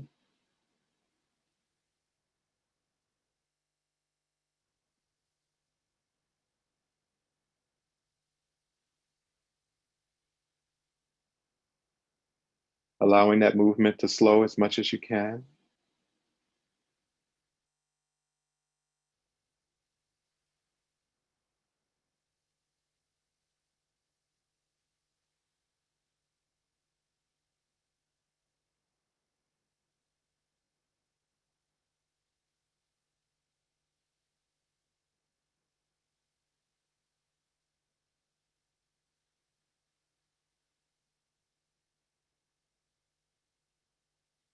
Inhaling, noticing the breath. Exhaling and noticing the body.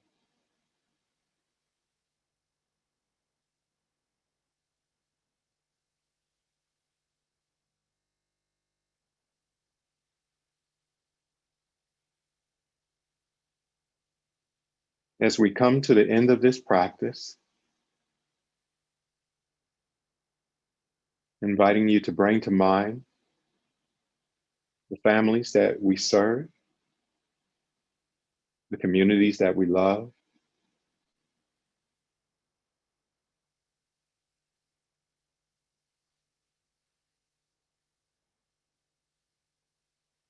and sending well wishes and loving kindness out to them.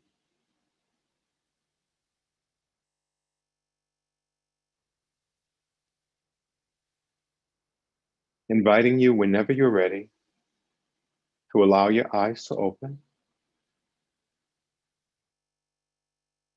and to come back into this space wherever you are.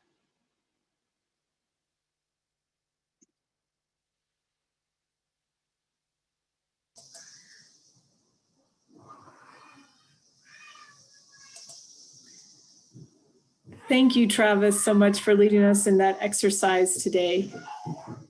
It was really enjoyable and something I needed after a day like today. Hi, everyone. I'm Soraya Toze, Program Associate at Ascend at the Aspen Institute.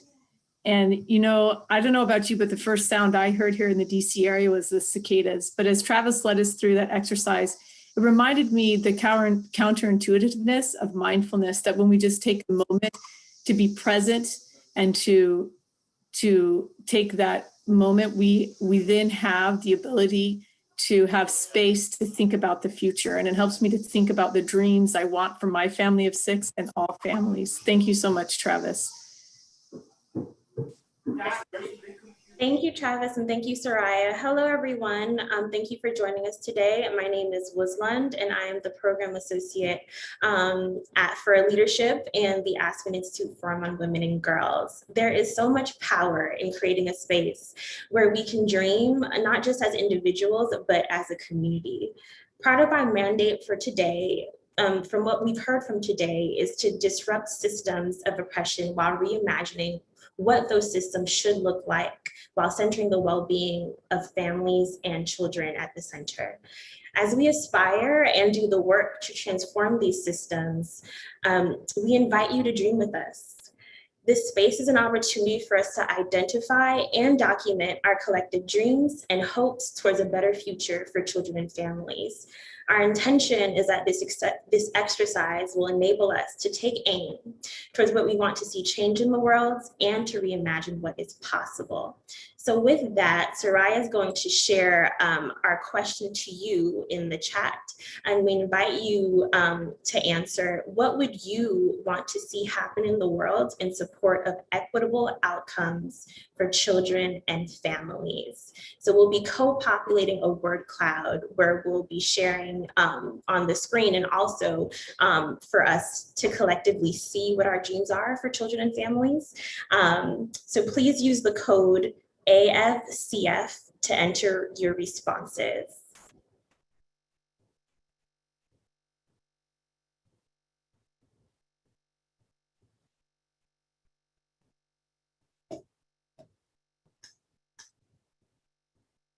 Reparations, end of child hunger.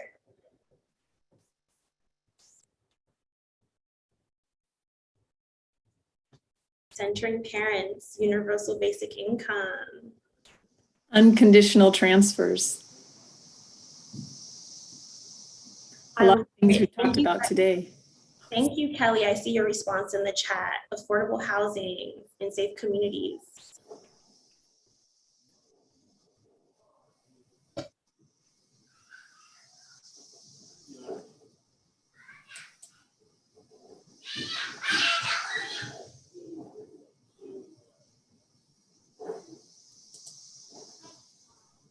Demetria, understanding not all children and families have the same advantages.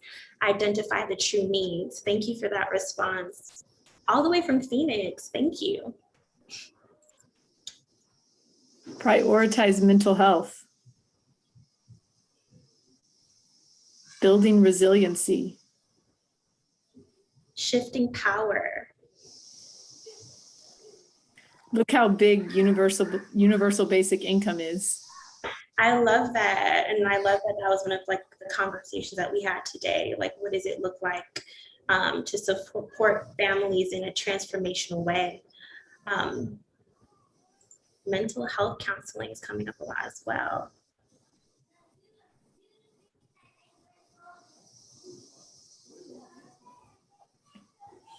Healing from trauma.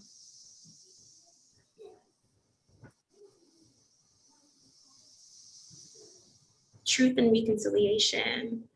Absolutely, racial equity.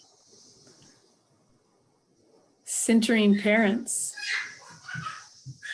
AC, I see you in the chat. Universal pre-K. Kelly, I see you as well. Control over our schedules. Absolutely.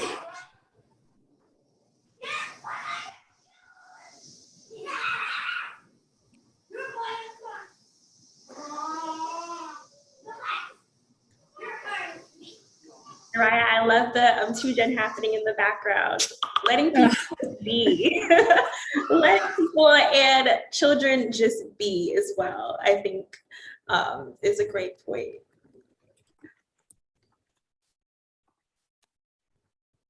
Okay.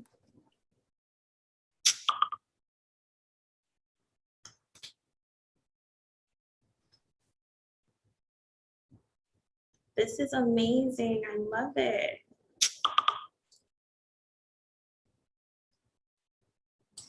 Healing-centered engagement. Uprooting racism.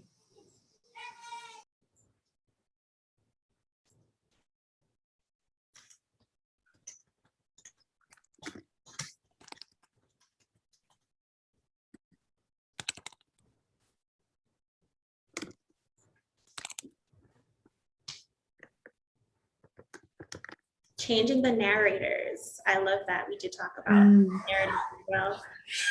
Yeah. Valuing of care work. This has just been such a wonderful exercise. Thank you everyone for participating. Travis for the mindfulness exercise, and everyone for staying on to imagine what we can have in the future and what we can have for families, for an equitable future for families. So we look forward to joining you all tomorrow. We'll start with a spoken word from Clint Smith, author at The Atlantic.